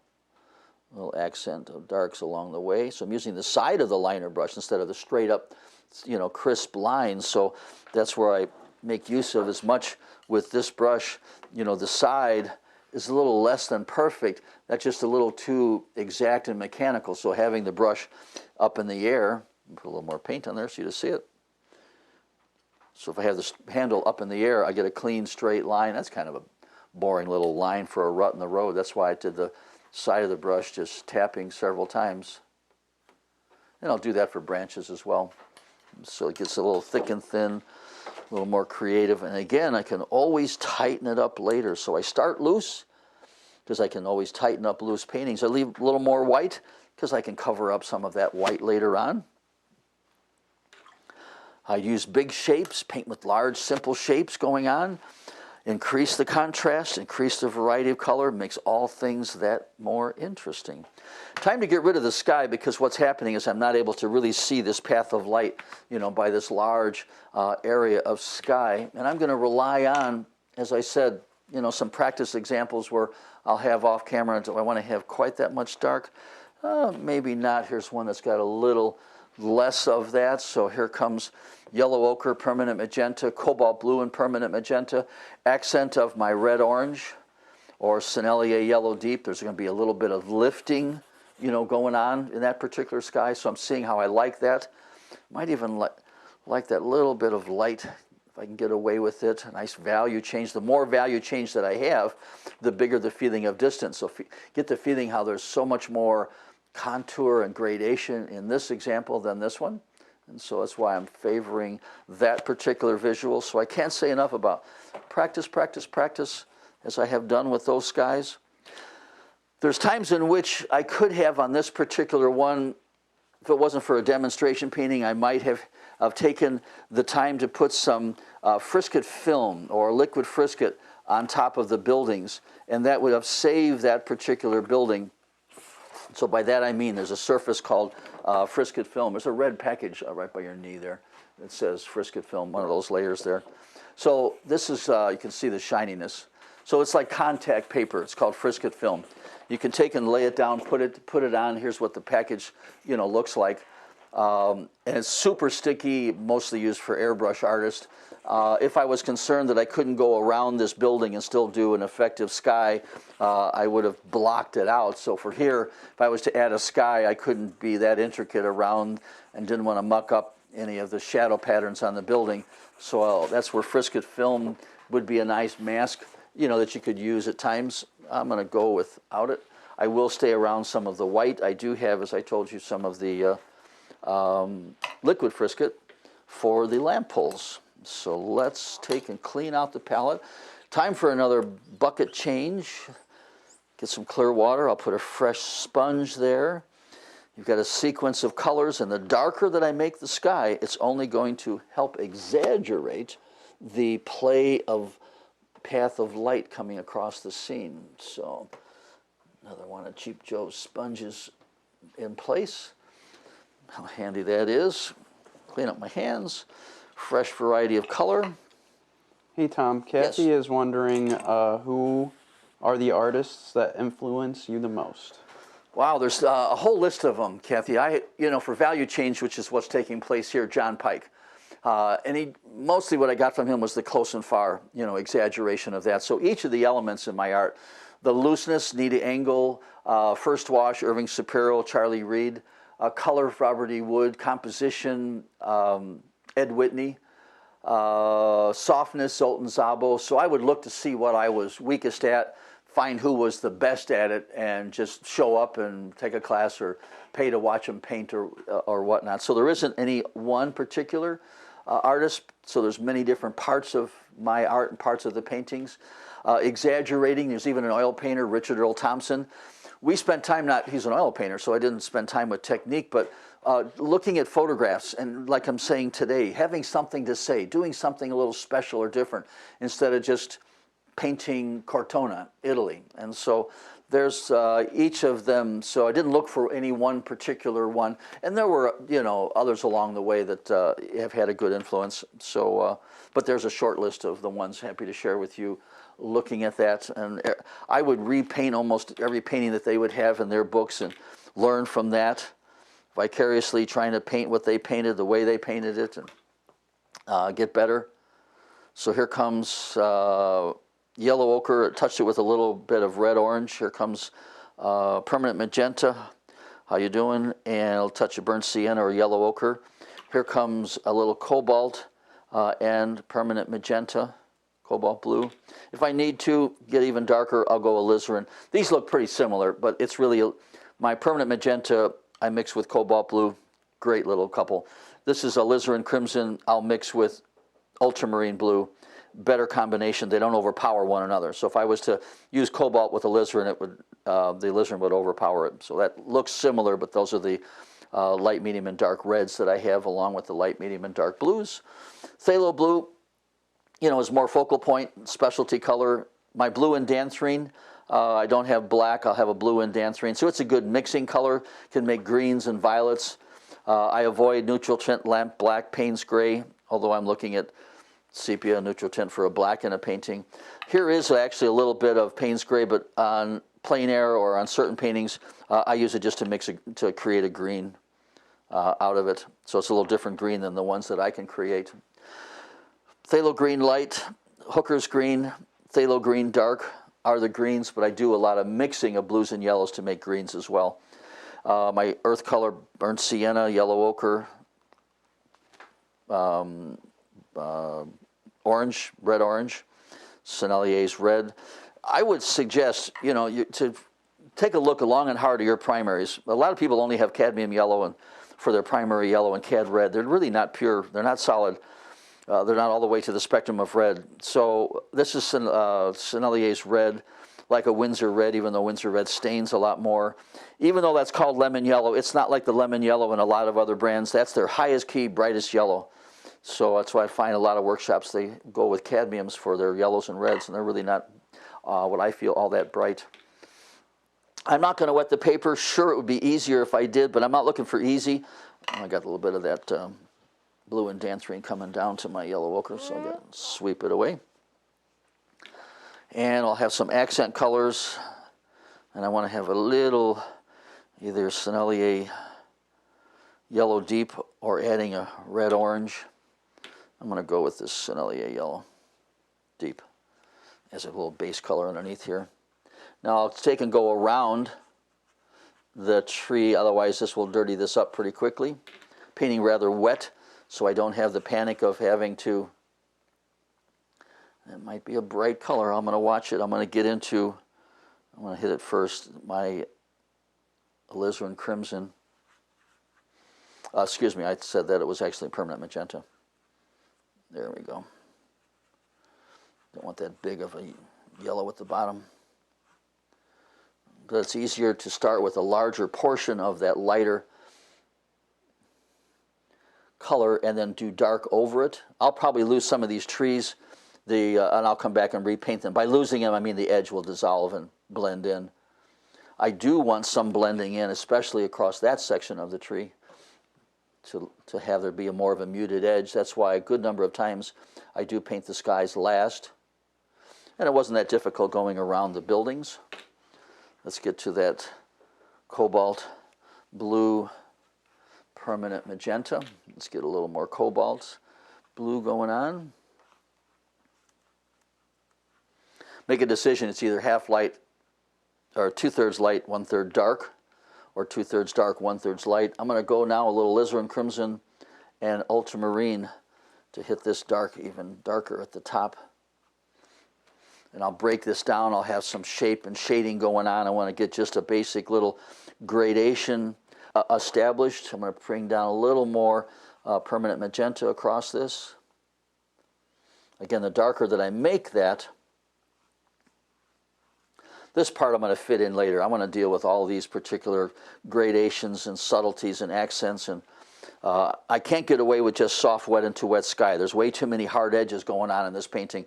So that soft, wet, and wet look is not going to be the finish. I need to have some edges for the sake of unity. Here I'm now taking and deciding that having the sky go over some of the shadow parts, going around some of the sunlit parts. So I'm bringing some of that sky in. Here's just a brush that has just clear water on it, not much water, and I'm bringing that sky into. So that's breaking down that shadow side, a little bit more blending in with the sky. And here comes a little bit of shaping and shading, just one last brush stroke coming across. And we'll smooth that out so it doesn't have such a hard straight line at this moment. Am I choosing to a little bit of cobalt magenta, a little more cobalt coming down here. Now I'm playing with some shapes, cloud-like shapes. Some wet and wet to begin with, but you'll see some edges very soon. Thick and thin, large and small, not the same angle. So Ed Whitney was an important part of my training for design composition. Shapes, rhythm, form, unity. So I like what's happening there. I'm going to take now and play with a little bit of lifting, and I'll come back with some accents of dark. But see how it has emphasized. I mean, it just turned on the light. I mean, this car light that pulled up, I mean, just got a whole lot brighter to the scene. Now, here's where I'm going away from the reality. So if the sun is setting, Tom, how is there sunlight at the top of the treetops like this and sunlight at the top of the building? And my answer is really simple. I'm happy to share with you. That's from the other sun. So I don't get caught up in trying to answer to someone that may not, it's usually an artist that's trying to say, I'm trying to figure out, okay, the sun setting was lighter at the sky at the bottom, but then all of a sudden, sunlight at the treetops. Well, there's a sun setting, and then there's that other sun that hasn't set yet. And so if you have to tell them something silly, it's about, is it interesting to look at? There's a little bit of highlights. Oh, maybe it's a street light, an airplane landing. I don't care.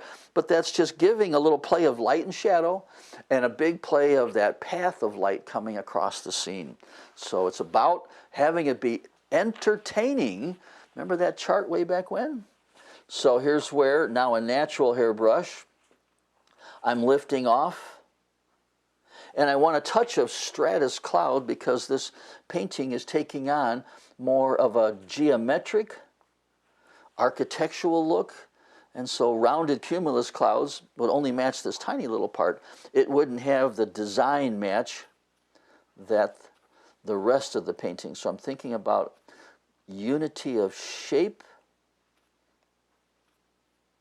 So I've got a tissue in my hand, and so I'm constantly drying out the brush so it's able to come back and pick up, you know, just touches of paint, having that little accent.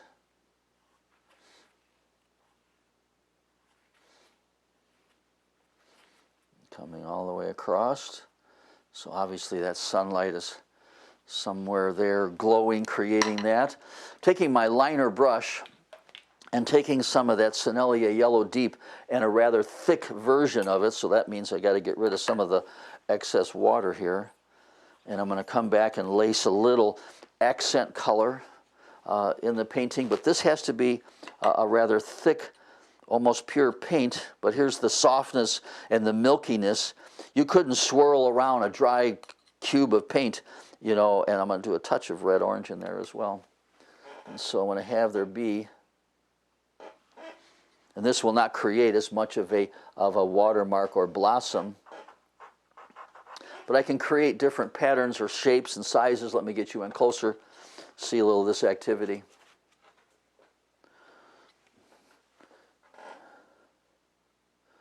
So here's where I can even put that on top of.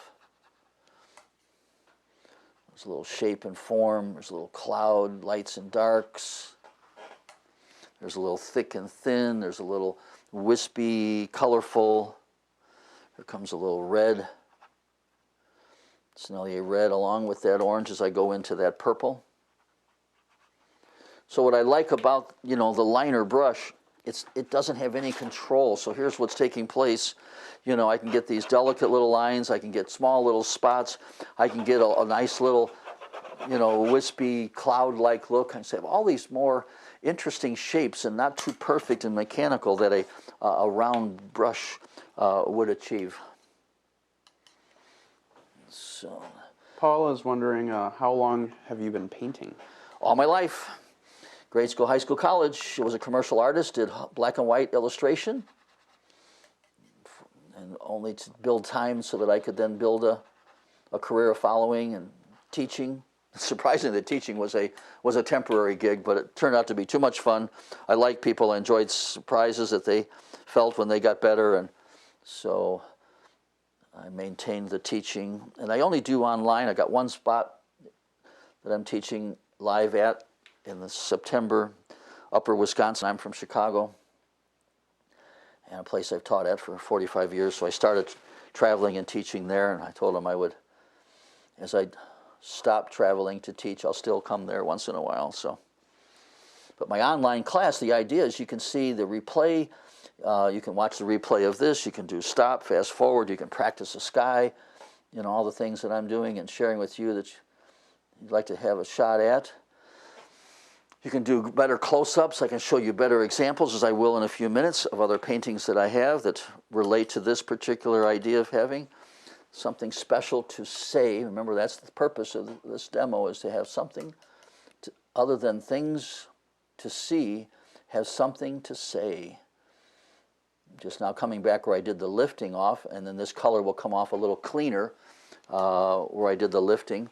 It's that Sennelier's Yellow Deep. Lemon yellow might be too bright, but there's some nice little accents and subtlety going on in that sky, some shape and form. There's that little bit of edge that I said was a, you know, critical part of needing some edge. Got a question from Bobby. Is your liner rigger sable? Yes, 100%. Extra length out, thicker belly, just like the flat brush as well. I decided now to finish up this area over here. I just wanted to spend more time with some of the intricacies in the clouds and shape and form. Instead of maneuvering this, I can easily cause this to blend in. Just a little accent of a lighter color going on up in here. Smooth it out with my hand or finger. A little. So there's a subtlety of some clouds, a little glow of light going on over here. And let's take with this cobalt and magenta, and what's dry, I can just blend this to, as though there was never a stop in the painting process.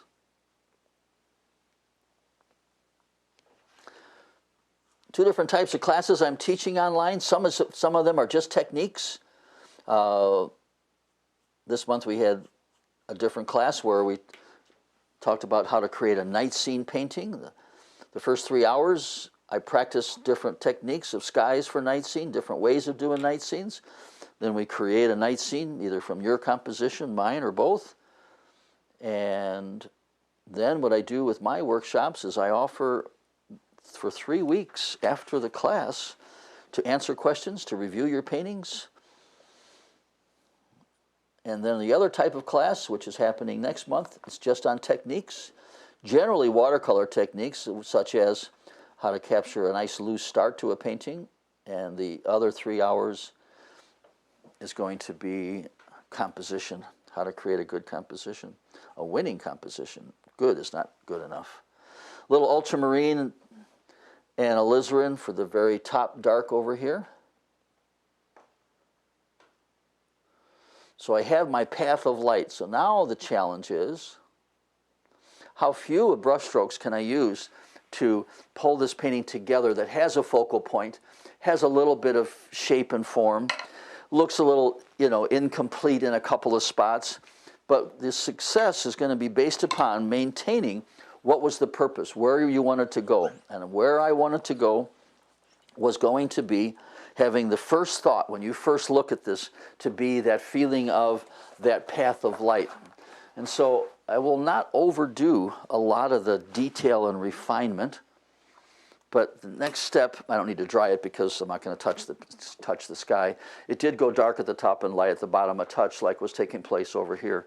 One of the more critical parts of having your sky painted, as well as the road, dark going to light, a feeling of distance and depth. So the next step, you should dry it if you haven't. And now I'm going to come back and start building from the focal point outward. And so in this particular area, I haven't used the opposite color of that purple is going to be this yellow. And I'm going to enhance this amount of yellow. So almost that purple was setting the stage to use that yellow there. Now there's times in which where I do the sky last and I look at the focal point. So for example, this particular painting, I had everything finished except for the sky, so that I could unify the painting with the sky, so that I could soften as I painted the sky over some of these edges, like I painted over some of those shadow parts.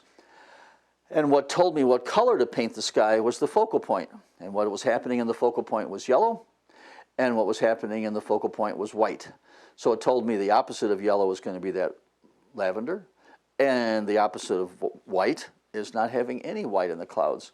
So I somewhat am using the reverse theory here. What's the lot going on? I got a lot of these violets going on in this particular painting. What's the opposite of that violet is going to be the yellow. So I'm going to have a nice clean, lemon yellow. I'm going to have a nice clean, red orange for whether bushes or shrubs taking place in that area. I'm going to have a nice clean contrast taking place in that particular section of the painting. Let's see if I can, there we go. Oh. It's a tendency to want to come back in and finish some shadows, finish that awning and so forth, and my suggestion is no. I'm going to take a cerulean blue along with a little phthalo blue, for some of this awning. That's the only part of the painting that's going to have that particular clean color. A little accent of opera rose for one of those. Tom, do you usually take breaks or step away from a painting in progress?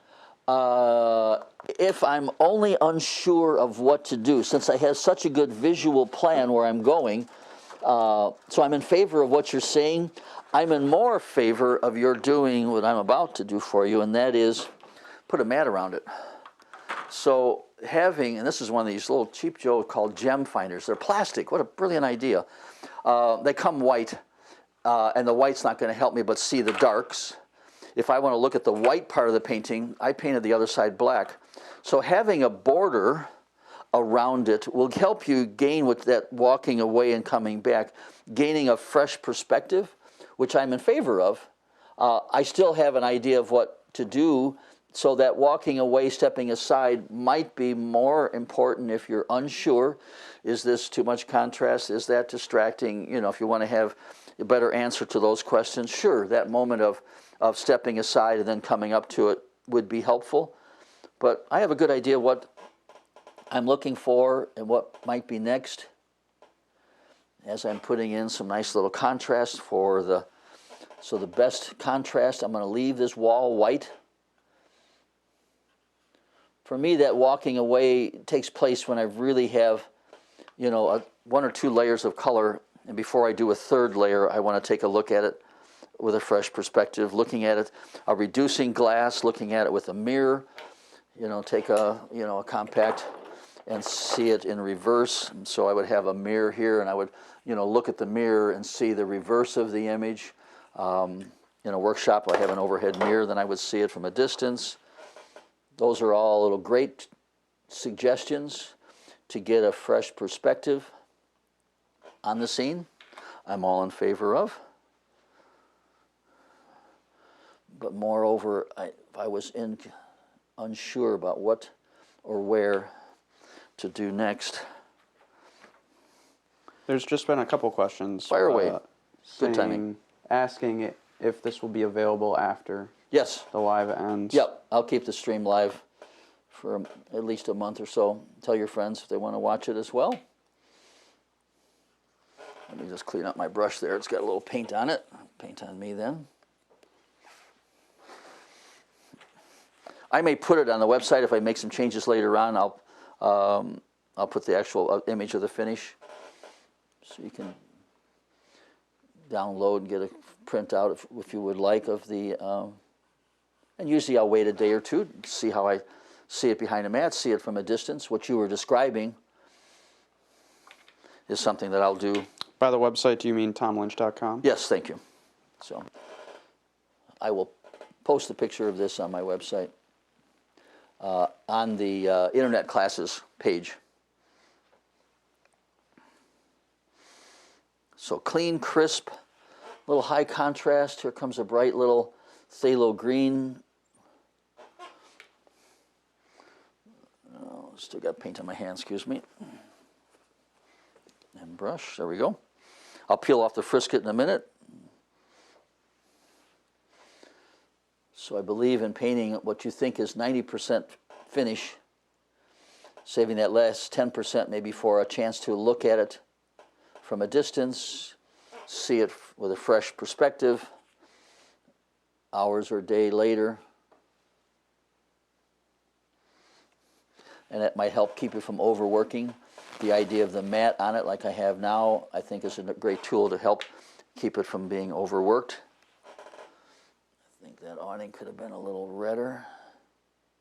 I see this red here. It's made me choose that. Just picks up that red once again.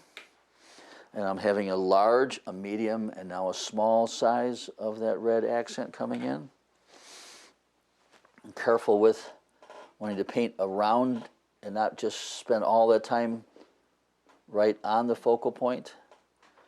I have the subtlety of the word cafe. Can't quite see it real well. Let me get you in closer now for some of these refinements at the focal point area, and then I'll back you away. And then as I go further out, I saw the green over on the left-hand side, decided to have a touch of the green for a bit of the railing. So I'm looking at the painting and having accent colors for things that are already in the painting.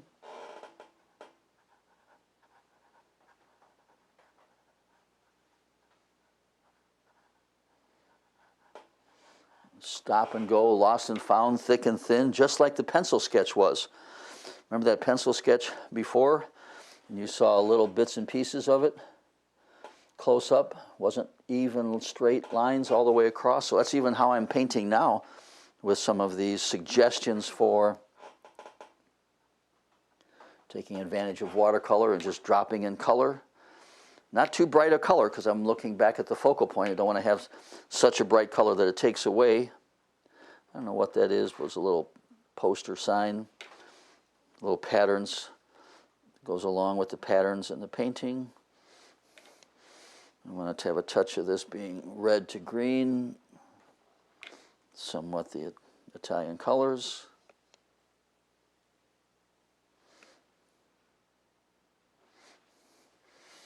So playing a little bit of suggestion as it would be. And then I say to myself, I'm going to come back later and finish it or fix it or refine it.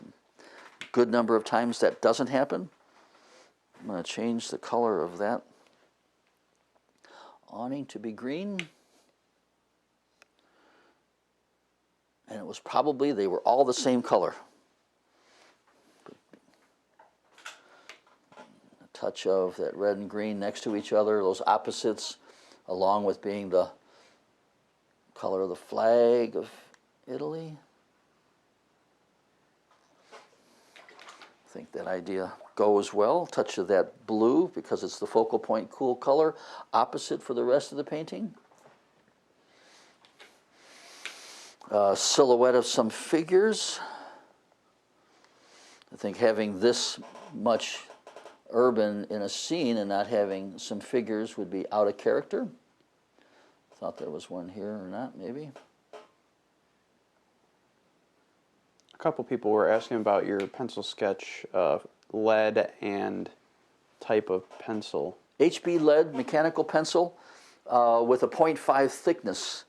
And I can erase pencil lines later because of the super thin transparency, lack of fillers that Sennelier has. So if I see a pencil line later, which I have here, I could erase those, they'll go away.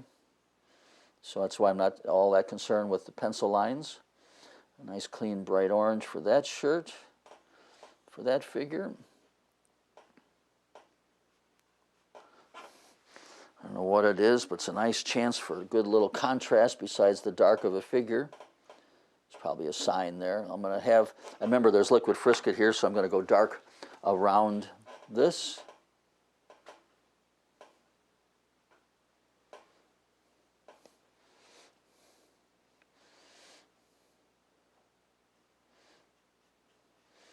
So I work a little bit on the focal point, then I work a little bit farther away. Don't overdevelop it. May have a little look of a cast shadow from whatever this is.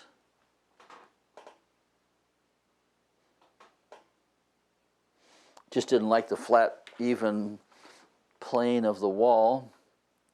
Softening an edge. Look of a window because it's close to the focal point. Here comes a opera rose and a phthalo blue. And I'll come back later and finish the rest of the window. Now, between you and I, no I won't, but I just had to say that to myself as I painted about 80% of the finish of this window. That's helping keeping it simple and loose. I kind of have half dark and half light in the window, so I've got to add a little bit more paint. It's either. What size brush are you using there? Well, the number is kind of silly because I can share with you a brush that says this is a number 12, and I can share with you a brush that says this is a number 9, and it is a 7 in Winsor Newton Series 7, but it is a size 12 in the brand. So round brushes out of Europe, everybody has a different size. They don't match the same size. They will match, obviously, a width of a flat, but they don't have any unity in the number of round, the size for round. So Series 7 Winsor Newton is close to the size 5 or 6. Let's have some shadow going on there. We'll have a little change the color of the shadow as it comes across.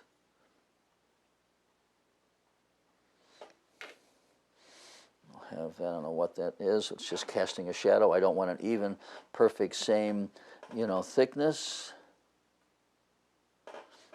Is the issue for that. And as I'm doing some of those bolder shadows, I'll take the flat brush and come up with some shadow over a shadow, meaning it might already seem like it's in shadow, but I'm going to have a cast shadow. Here's where same color over same color. For the shadow, sometimes a touch of blue. Here comes a cobalt magenta in with the burnt sienna that I started with. And the whole issue is to not have a perfect straight line, too architecturally perfect. Now finish it off with a little red orange in with my burnt sienna as I shadow part of this window. How few are brush strokes? So this is where that class I'm having later this month on how few are brush strokes. How to have a loose painting really comes into play as I'm adding these little subtle accents to the scene now. So you may not be needing to know how to paint loose paintings, but it would be helpful on what to do after you have these big washes so that you don't overdo it with too much refinement. since I went 2/3 dark and 1/3 light, this particular door opening is going to go 1/3 dark, 2/3 light. Neither of them are going to have a perfect rectangle shape. So I avoid putting perfect straight lines, perfect rectangle shapes in a painting. Too mechanical, not an interesting shape to look at. We'll take a little sponge work, only because we use sponge over on the other side, you know, for the look of some hanging whatever. So it's a new sponge, a drier sponge, leaves a nice little crusty mark. And I look down at the focal point. Am I doing something that's taking the eye away? Then I'll stop. Can I have a little splash of some color without taking away? If it gets too tight, that's where the spray bottle, little dots of water. You could use an old Windex bottle or use the dot bottle that I have on my website. A splash of some figures upstairs. So these came from another reference. I don't make up anything out of my mind. I just look for another reference that had, you know, the awnings or a cafe scene. Compare how this green's a little grayer. Compare how this red is a little duller to the ones that I've used downstairs. So that's where I'm showing in relationship to the focal point. It's less bright, less intense, less clean, less exact, less hard of an edge. I didn't finish painting that awning. I'm going to come back later and finish it. But I'm not. I just keep saying that to myself so I can have it be loose, simple, and stylized for now. A little bit back on the brushes. Do you like the Series 7 better than other sales? And your opinion on quill brushes? Full brushes are not going to hold. They're really just a high grade of toothbrush. So they're just finding different ways they can take plastic and shave it or chafe it so it holds a little bit more pigment. So I haven't found, and I'm experimenting with. I know Savoir-Faire has come out with some newer ones, and I'm experimenting. I'm not totally against it because of the cost. Raphael has an imitation Kolinsky, so I'm playing with them, but they still don't have quite the hold, quite the amount of moisture content, quite the point that I can get with, in this case, 50%. So don't just buy a blend. And there are blends that are 12% natural hair, so this is 50% natural hair. And there's just a problem with getting sable brushes, and there'll be a day it's hardly going to be available. There's a whole long story behind that. The restrictions and difficulty of import only because it was mistakenly listed as an endangered species. It's not, but still, that's another story. So for 2 years, they were lack of importing, and 2 companies went out of business. One was Stratford in York. I used to use theirs. Raphael stopped making the flats just because of the difficulty of importing them. So I'm in favor of 100% natural hair. You can do more with it, especially with the flat. I mean, the edge, the side, the heel, the corner, the belly. You can go on YouTube and you'll see, a couple of tutorials on brushes. You can see all the different things that I can do with a flat brush. Is the reason I incorporate it more than I do a round brush. A little better splash of green here. A little different color of the green here. So I hit phthalo green light on that one. I'm hitting phthalo green dark on this one. Hitting once again a little touch of red, Sennelier's red, but not finishing it off. I like this light value in front of dark. I'm playing with that contrast. In case that took away, I'm going to re-red this little awning part again.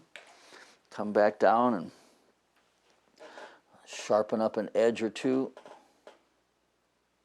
in my focal point area. Have some brighter, cleaner colors, maybe a look of a fence or two. Something other than the figures, something other than the canopy. Having a little bright yellow color once again in that focal point area. Forget about, I'll get that Frisket off in a moment. Let's have some cast shadow underneath here. Slowly dissolving into windows. While still wet, I might come back, and what I call the secret sauce is just a little coined phrase, just tagging a little extra dark of the same color, just that little extra punch of dark in there. Gave a little accent, a little extra dark in that particular spot. This is still moist and damp, so I'm not, it's going to blend in still. Little spots of white here and there I'm not having a problem with yet. I'll go a little darker value to this side of the building in front of, here I made it light in front of dark, here it's dark in front of light. That's where I keep thinking of seizing the opportunity to paint positive and negative, instead of, in my mind, I'm not painting the item, I'm playing with positive and negative variety of color, light in front of dark, dark in front of light.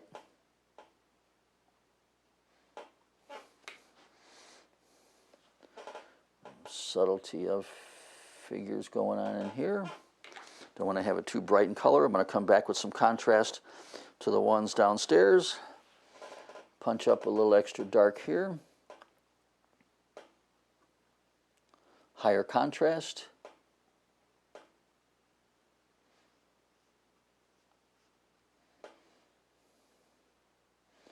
A little extra dark around what I know is liquid Frisket.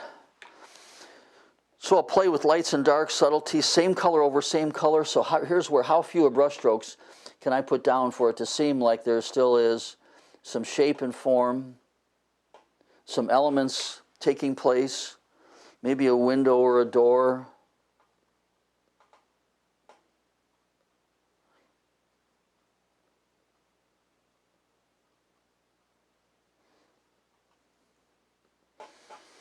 Set a shadow over a shadow. This is something you would never see. There's, once it's in shadow, you don't see another edge of a overlapping shadow, but I do that anyway in a painting because I want to just play with shapes and value change.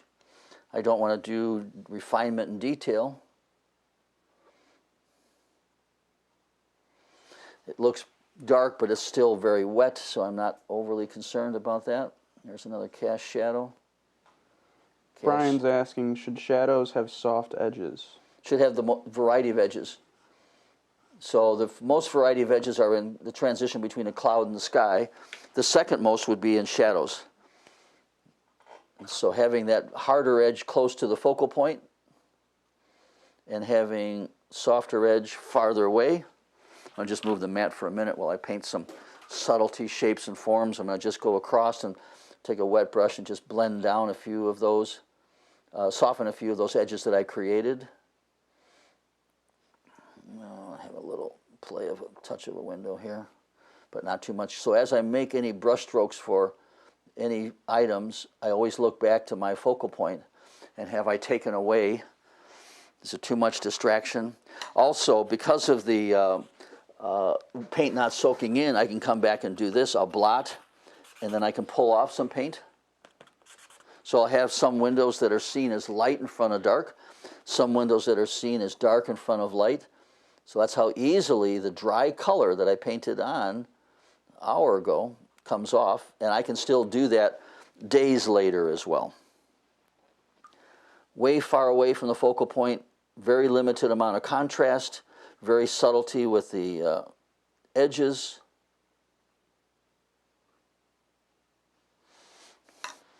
Maybe even a deciduous look. There probably isn't any, but just a little change in from architecture. Same color over same color so as not to create too much contrast, although now I'm going to use my blue and dancerine and really come in here with a nice, strong, dark contrast because I am at the focal point. So part of this dark background is really part of my focal point. So I want to have there be a little more pop of darks and lights, and that blue and dancerine is a nice colorful dark. It's not a neutral or dull black. that Payne's gray, neutral tint or lamp black. And because the painting is loaded with, color variety, that's where having that color variety in my darks is just as important. A little subtle look of some figures continuing up the pathway and casting shadow across the ground. Paula commented, how did the people on the second floor get outside? I don't see a door. Good. There's a special little conveyor belt that they have. They borrowed it from the ski patrol, where they could take and hook up and they get elevated. So you got to come up with a silly little answer so people don't ask those things are not at all a thought that I have. So good point. So take them to seeing paintings that are more detailed. There's people that look for and expect those elements in a painting. Sadly, there are spouses that look for and say, where's this, or how's that shadow go this way if the sun's over here? And so I avoid that. And I have a funny little answer I'll give them at times just so that they realize it's a painting, it's art, it's creativity. Bobby said it's on the other side where we can't see. That's what it was. I needed that answer. Thank you very much, Bobby. Seems like must be.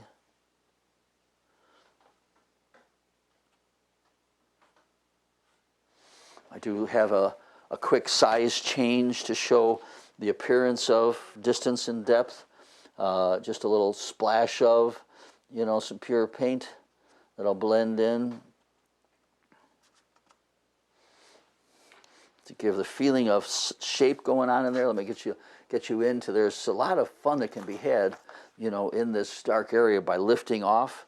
I'll do another lifting off of a railing, or here's your staircase to go up to get up there. I don't want it to blend in with that figure.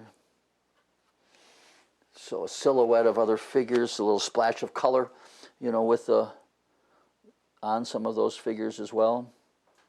Cast shadow on the ground, which I said there wouldn't be, but it's just a chance to have a little pattern and shape. A little bush or shrub, some greenery taking place there as well. So I think that's enough activity on that side of the story.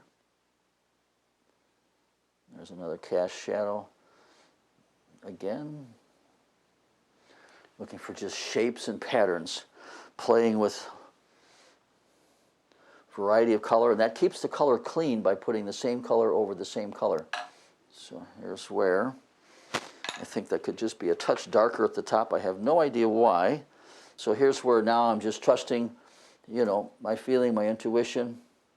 For whatever reason, I wanted to darken just a touch more at the top of that building. So it looked further back.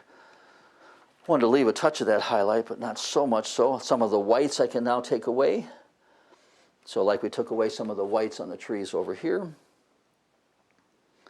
Not as many of the whites, now taking a different color. Maybe that's an orange tile for the roof. I don't care. Wasn't my thinking, but just having a little change in color. And taking away some of those white spots. Maybe a cast shadow of that awning. Crossed. And a little touch of contrast. I want actually more contrast for the awning than I do the figure. Carolyn's asking if you can still see the sketched people under the darks to use as a reference. Those I couldn't, Carolyn. I have done enough of them that I could. So what I would have done if I couldn't and I was unsure of where and how I was about to place them, there's a pencil I use called a charcoal white pencil. And so I could have drawn in here, find some place that's not wet. I could have drawn in here if I wanted to have a chimney and a figure or, a cast shadow. So, and this erases like a regular pencil. So I could draw back on top of the dark with a charcoal white pencil. It erases just like a regular pencil. And that would be a way that you might want to take the time and improve that sketch of them. But I think the idea of not drawing of them as well creates a nice little looseness, imperfection, handmade, painterly, artistic, creative, trying to find the word that might just, you know, hit you. And that would be an example.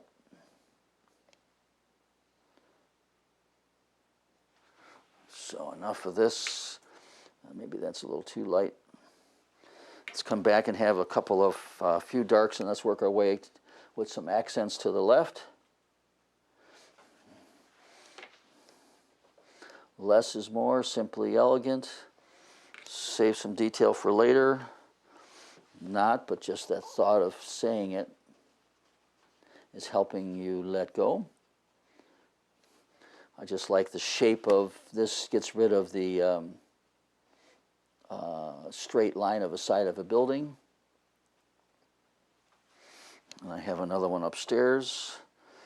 So I just felt this was a nice design shape that gave the painting a nice delicate look without getting detailed windows or whatever. Just finding a nice little green to go. So it's a little advertisement for the cafe or the bed and breakfast, whichever. And I noticed how I didn't finish it. Left a little untouched. Fewer the brush strokes, just a couple accents for the tile. Less is more. I think the wall and the inside the window are a little bit somewhat the same value, so I'll just darken the inside, but I'm not going to do a blue.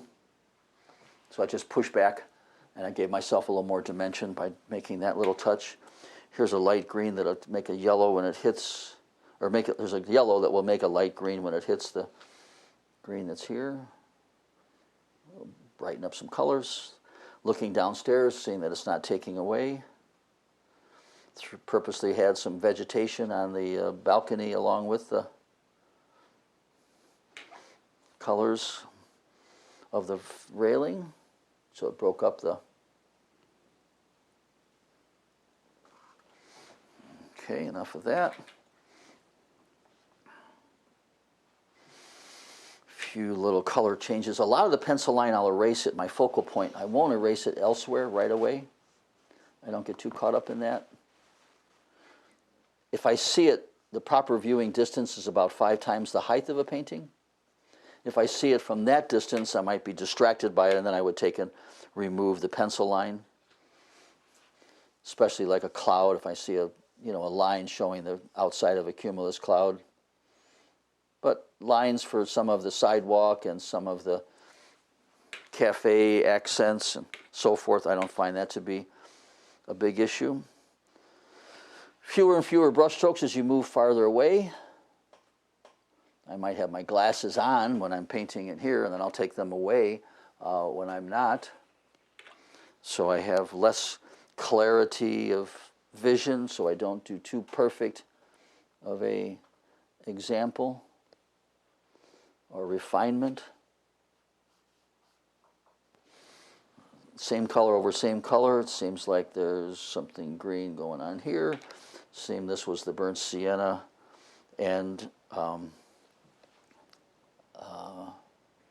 ultramarine going on there. And just a splash of water to blend it up. Take some of that warm gray just for accents on the building. How few brush strokes can I use?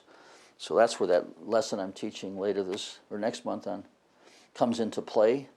So here's how that painting loose and simple is effective for this. Coming on top of a nice, juicy, rich, colorful wash. I want the wispy little linear.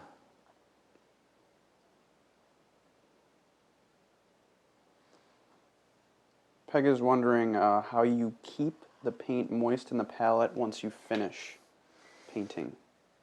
Oh, I don't have any problem because it dries out, but it doesn't harden because there's no oxgall in the color. So these colors will dry. I came in this morning, half hour before I was getting ready, put a spray of water across the palette, and that refreshed the color enough and softened the color enough, and then I put a little extra color on top of, if I was running out of a particular color, and took a palette knife and, you know, blend the two of them together. So drying out is not an issue. Back in the day, I mean, I would put a covered lid and I'd put it in the refrigerator and find all kinds of ways to keep my Winsor Newton from drying out so hard that I couldn't use it any longer. But that's one of the reasons I got away from Winsor Newton. I got into being more colorful as well. So specifically with Sennelier paints, you've been able to let them... A non-oxgall color like Sennelier, yes. I can let it dry completely and put a splash of water and a spray. I put a generous little spray of water, let it soak in, and it will, if it needs to be stirred up, I'll just take a palette knife and stir up the color. Here's where I'm putting a shadow over shadow, because this painting is all about the dramatic play of light or the dramatic shadow. So here's where I'm adding another shadow. Even though this is already in shadow, there is no such thing as a secondary shadow. But in a painting, I still allow it. And so I'm going to have this shadow be a second shadow cast across when things are already in shadow. It's just exaggerating once again, and that's what I said way in the beginning, have something to say. And what I wanted to make sure I said was beyond the place, the objects, the things, was to there be the impact of the feeling of light, sunlight and shadow, but in a way that it was a patch of light coming across the painting. And so I'm just playing with more cast shadow, sunlight and shadow. And they're just, you'll never see that, but you can do it when you're employing creativity and not employing the accuracy. So the Chamber of Commerce asked me to do a painting. I couldn't do this. It just doesn't happen. So the Chamber of Commerce, or the person that owns that building, wants me to paint it so it looks just like that building. The rest of the world is saying for me, go there and tell me a story. Be the Marco Polo. Come back and what was it like? Not what did you see?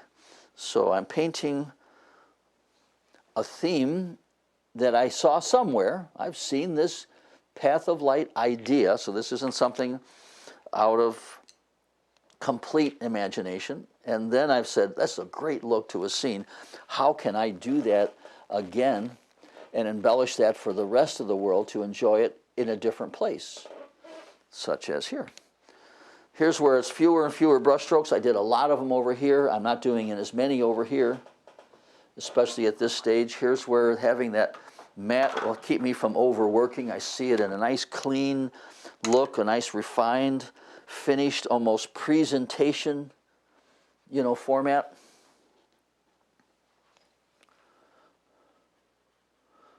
Thanks for enduring how long this lasted, but the beauty of you can see a replay and you can fast forward through the parts that you already saw. So if I made this wall darker, then I'm going to make it darker behind the roof. So I'm employing what did I do and now do something different over here. So that's where I train myself to think in terms of positive and negative. Don't paint a roof. Don't paint a wall so that you see a roof or a wall. Play with, as I'm doing, playing with positive and negative. Light in front of dark, dark in front of light. A little more contrast for the edge here. We talked about I lost this edge a little bit. Not all of them will I bring back because I like the smudged look for a few of them. But I wanted to capture a little change of sponge mark or spray bottle. And that was the whole purpose of that. Same color over same color keeps it clean. Look back at the focal point and make sure what you're doing isn't taking away, isn't distracting from. Tom, have you ever experimented with M-gram? The paint M-gram I have. I'm concerned about light fast, and also I like the viscosity, but I'm not in favor of the oxgall. They have a good amount of honey, which is also nicely boosts the color. but the Oxgall. So you could have 1 or 2 brands of paint. I could throw Winsor Newton in my palette, and it would cause a couple of other colors to harden because the Oxgall permeates from one to another. So it doesn't always stay in its little world as I cross-mix 2 or 3 colors together.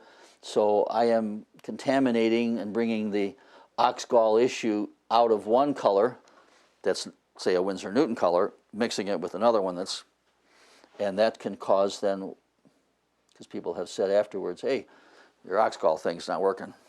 Well, you mixed it with other brands that have Oxgall, so that's the reason for the look of inconsistency of how it hardens. I'm really at the end stage here. Just how few brush marks. Now I'm looking as to how many brush strokes and marks I put on one side, so for the sake of unity, that's where I'm coming back and doing an extra shading, an extra edge, an extra look of a window or whatever, because I don't want to have this be very simplified, stylized, and this be a little more extra and complex, and so there isn't a consistency of detail. So I'll quick dry it, pull off the liquid Frisket, hit a couple of spots to just make sure when I use a liquid Frisket pickup, and I want to end up showing you a couple of pictures that it's the same scene painted in different ways because it goes along with the theme of having something to say other than just painting things to see. So it's a rubber cement pickup. It's a hairdryer. It's on full go, but it's just a type that has a quiet sound to it. I want to clean up a little bit of the edge around the street lamp.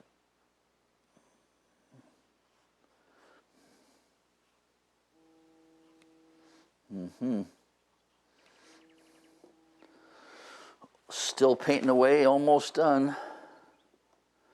Not quite finished yet, so I will call you back.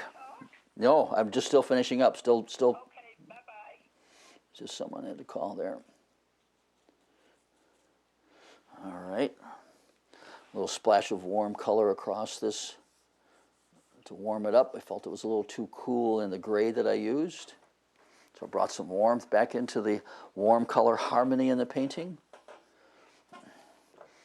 And lightly have the sidewalk a slightly different variation. That is going to be a little too bright and light, and so what I'll take and do is look at the painting upside down, and I can see that is a little too attention-getting. And so upside down is like having a fresh view, what you had mentioned in walking away and then coming back.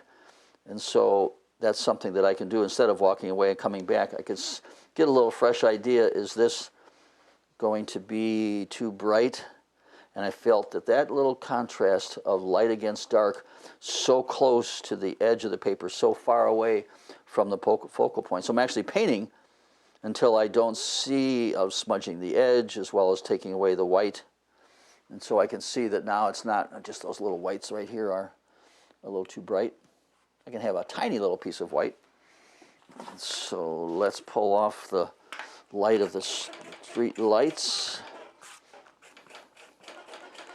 I used a mask pen versus a jar, as I think I mentioned. So I didn't have to dirty up a brush. Important to make sure the paint is dry, because you could also, I just put it on too thick. It's not being nice about coming off. There she comes.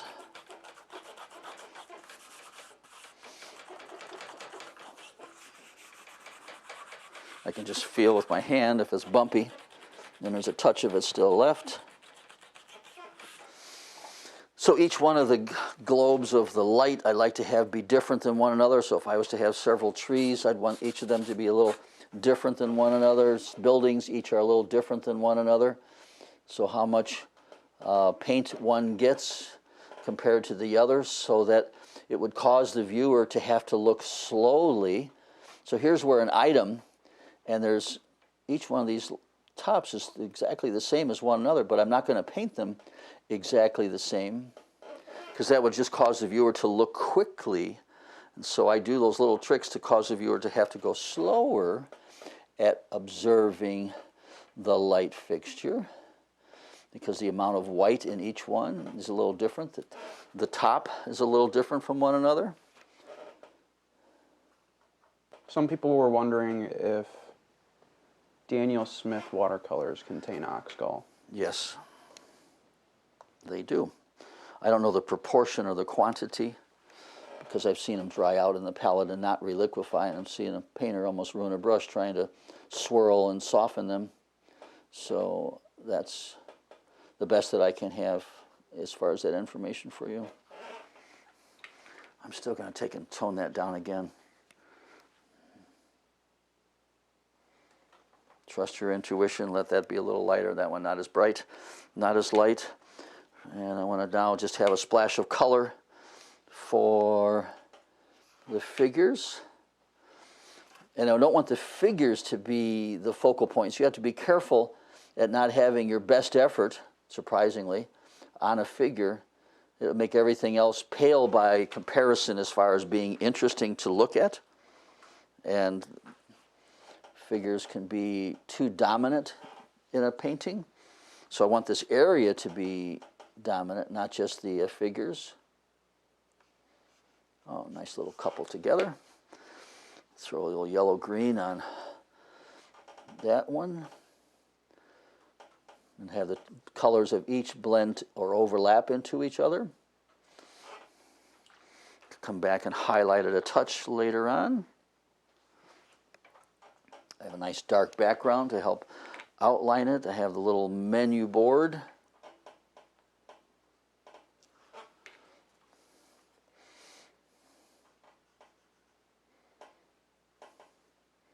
A little extra dark on a few spots in that focal point area.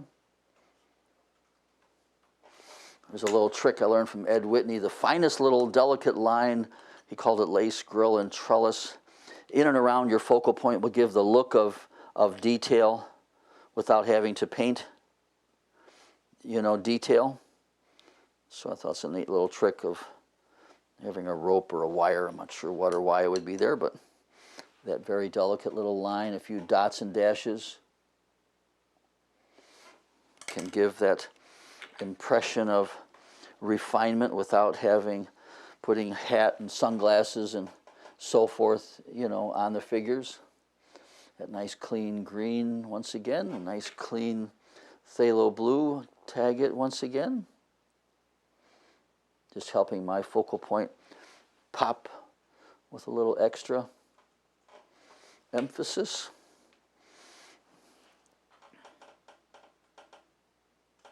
I can't say enough for having a dramatic scene like this that is all about the limited amount and the play of light, to showcase it with a dark matte. And I just feel so frustrated with a lot of art groups that require watercolor paintings in their shows to be light mattes and white mattes. And I'll show you in a second how a white matte for this would really take away. I want to just hit a little accent of dark to the bottom of that figure. Hanging on to something there. Shading going on. This little cafe thing, I'm going to just have a little tint of a yellow-green behind it. Like we were saying, how the inside the door matched the wall. The cafe banner or whatever it is seems to just blend into the wall too much, and it's close to the focal point. So I'm going to take a strong yellow-green and just separate it just a touch. Marla's wondering about the hairdryer. Name, brand? This one is out of manufacture, but your secret to hairdryers is to buy them at pet shops. So they are not as loud, so that the groomers, the hairdryer that a pet groomer would use, have a softer sound, not as high and whiny, and great for workshops where they don't have that buzzing noise taking place. Yeah, that just made a little bit of separation between the two. I'm going to just separate, even though there's a side lighting. Here's a good thing, I'm not following the lighting. Lighting coming through here, so this side would be lighter than this. I'm not going to do it. I'm going to have a little bit of shading on this wall because this is not the focal point section. So even though in reality So only a weatherman would know that that should be a lighter side on that wall. But notice how I gave a nice little corner. I turned that wall this way just by doing that shading and not following how it quote unquote should be. I'm going to take that wall and push it back too. So don't let should be always be the answer. Would that help? I didn't want to darken this whole section of the wall at all. I wanted there to be lighter. So here's an example where matting, you know, is a make or break, you know, for a painting. Would you hand me a light colored mat behind you? Oh, wait a minute, I can grab this one here. Sorry, thanks. So the light mat is taking away what I really wanted to have and show. What was, you know, so important to me in this painting was this play of light coming through. And it's just, I'm losing the intensity of the play of light. And so here's a Sable 997 crescent mat. And look at how it brought the lights brighter. And that's what this painting was all about, was the path of light, not the pattern of shadows. So if it was all about shadows, you know, then the dark mat would have helped bring out, you know, the shadows in a painting. And I wanted there to be just an exciting little path of light. Okay, that one's going to go away, or be toned down. As I saw that dark mat, I then can focus on the lights, and I found this one too much like this, and so I'll just take and go across it very lightly. I'd like to go with a little cleaner color and maybe a softer and not a textured.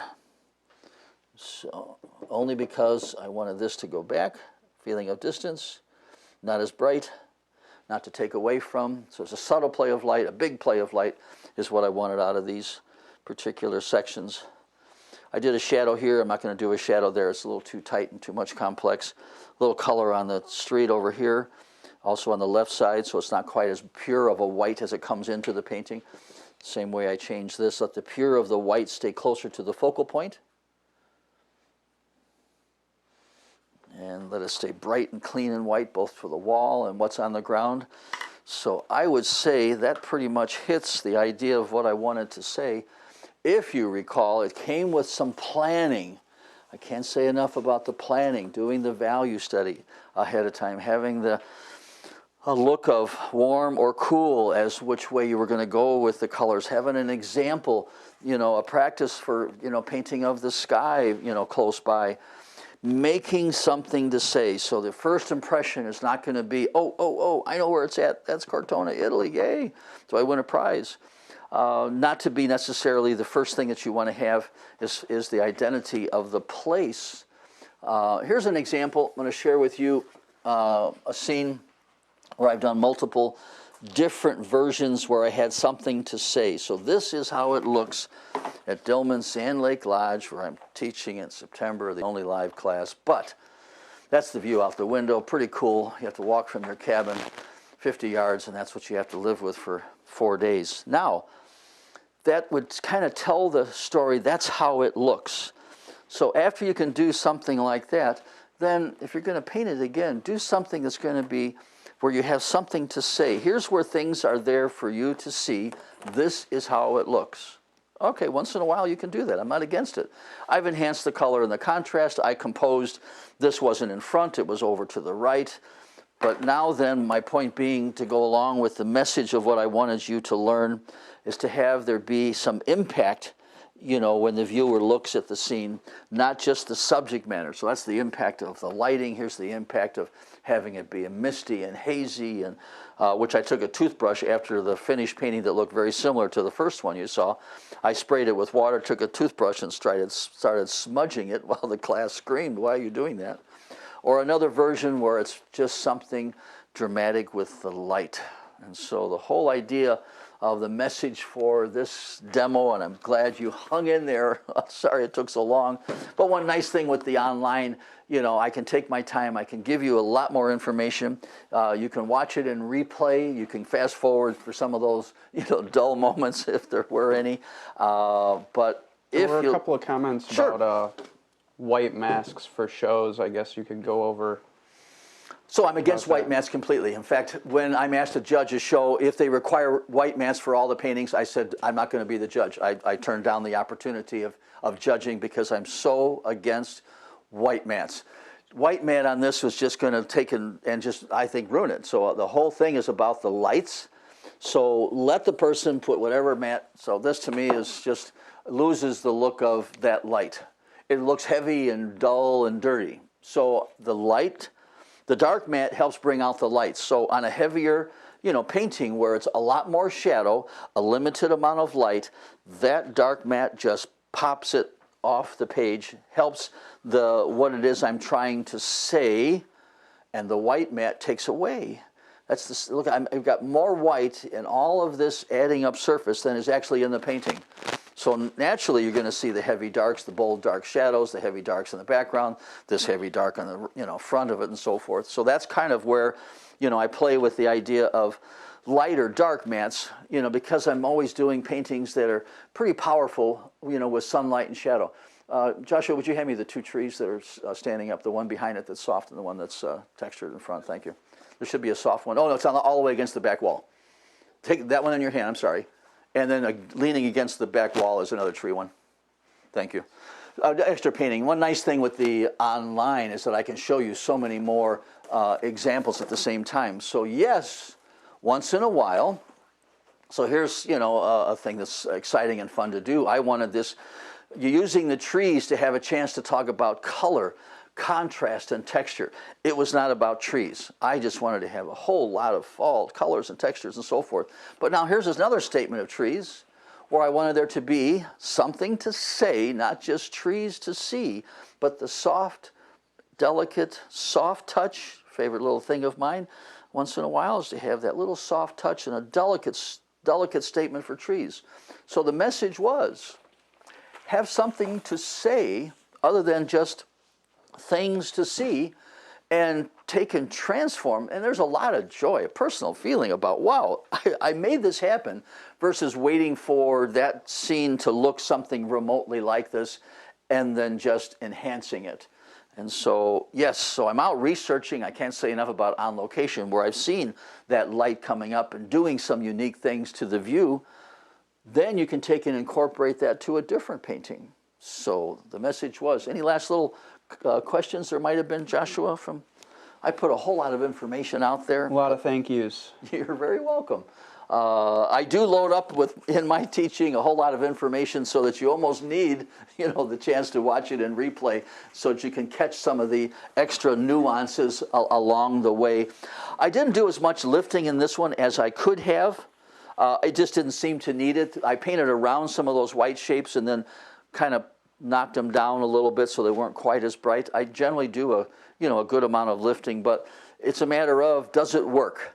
Is there, see, that turned out good, having this not be so bright. Finally, these are lighter in here, which is working out. So I have that little path of light. I might enhance the figure a little bit, a little brighter color on the shirt. So as I said, I'll take a look at it tomorrow and add a couple of touches. I'll post it on my website in the online classes, and I'll just identify that it was a demo that was done. Can't thank you enough for wanting to watch me paint. It was thanks to Cheap Joe's. Great people to work with, a good art supply store, a good place for workshops as well. I have been there. I'm not doing live, but in only one spot, because I think the online is a lot more information that I can give you. And I can answer questions. You feel free if you've thought of something, a week or a day later, and Tom, what was that color combination again, and why did you use phthalo blue or whatever? I don't mind following up and helping you out, as I do in my normal classes as well. So either just a techniques class, next month we'll pick a theme on how to make a particular painting happen. Going to paint Monet's garden coming up. I'll erase a few pencil lines, a few little touches here and there, but not too many. I feel the statement is there. I had something to say, more than things to see. And remember, put a mat behind it, and if it ain't broke, don't fix it. So once again, I applaud you for being with me. Thanks a whole lot for being in class. Come back again, where we will play a little bit more, and I'll always share with you something different and exciting. Thanks for watching. Bye for now.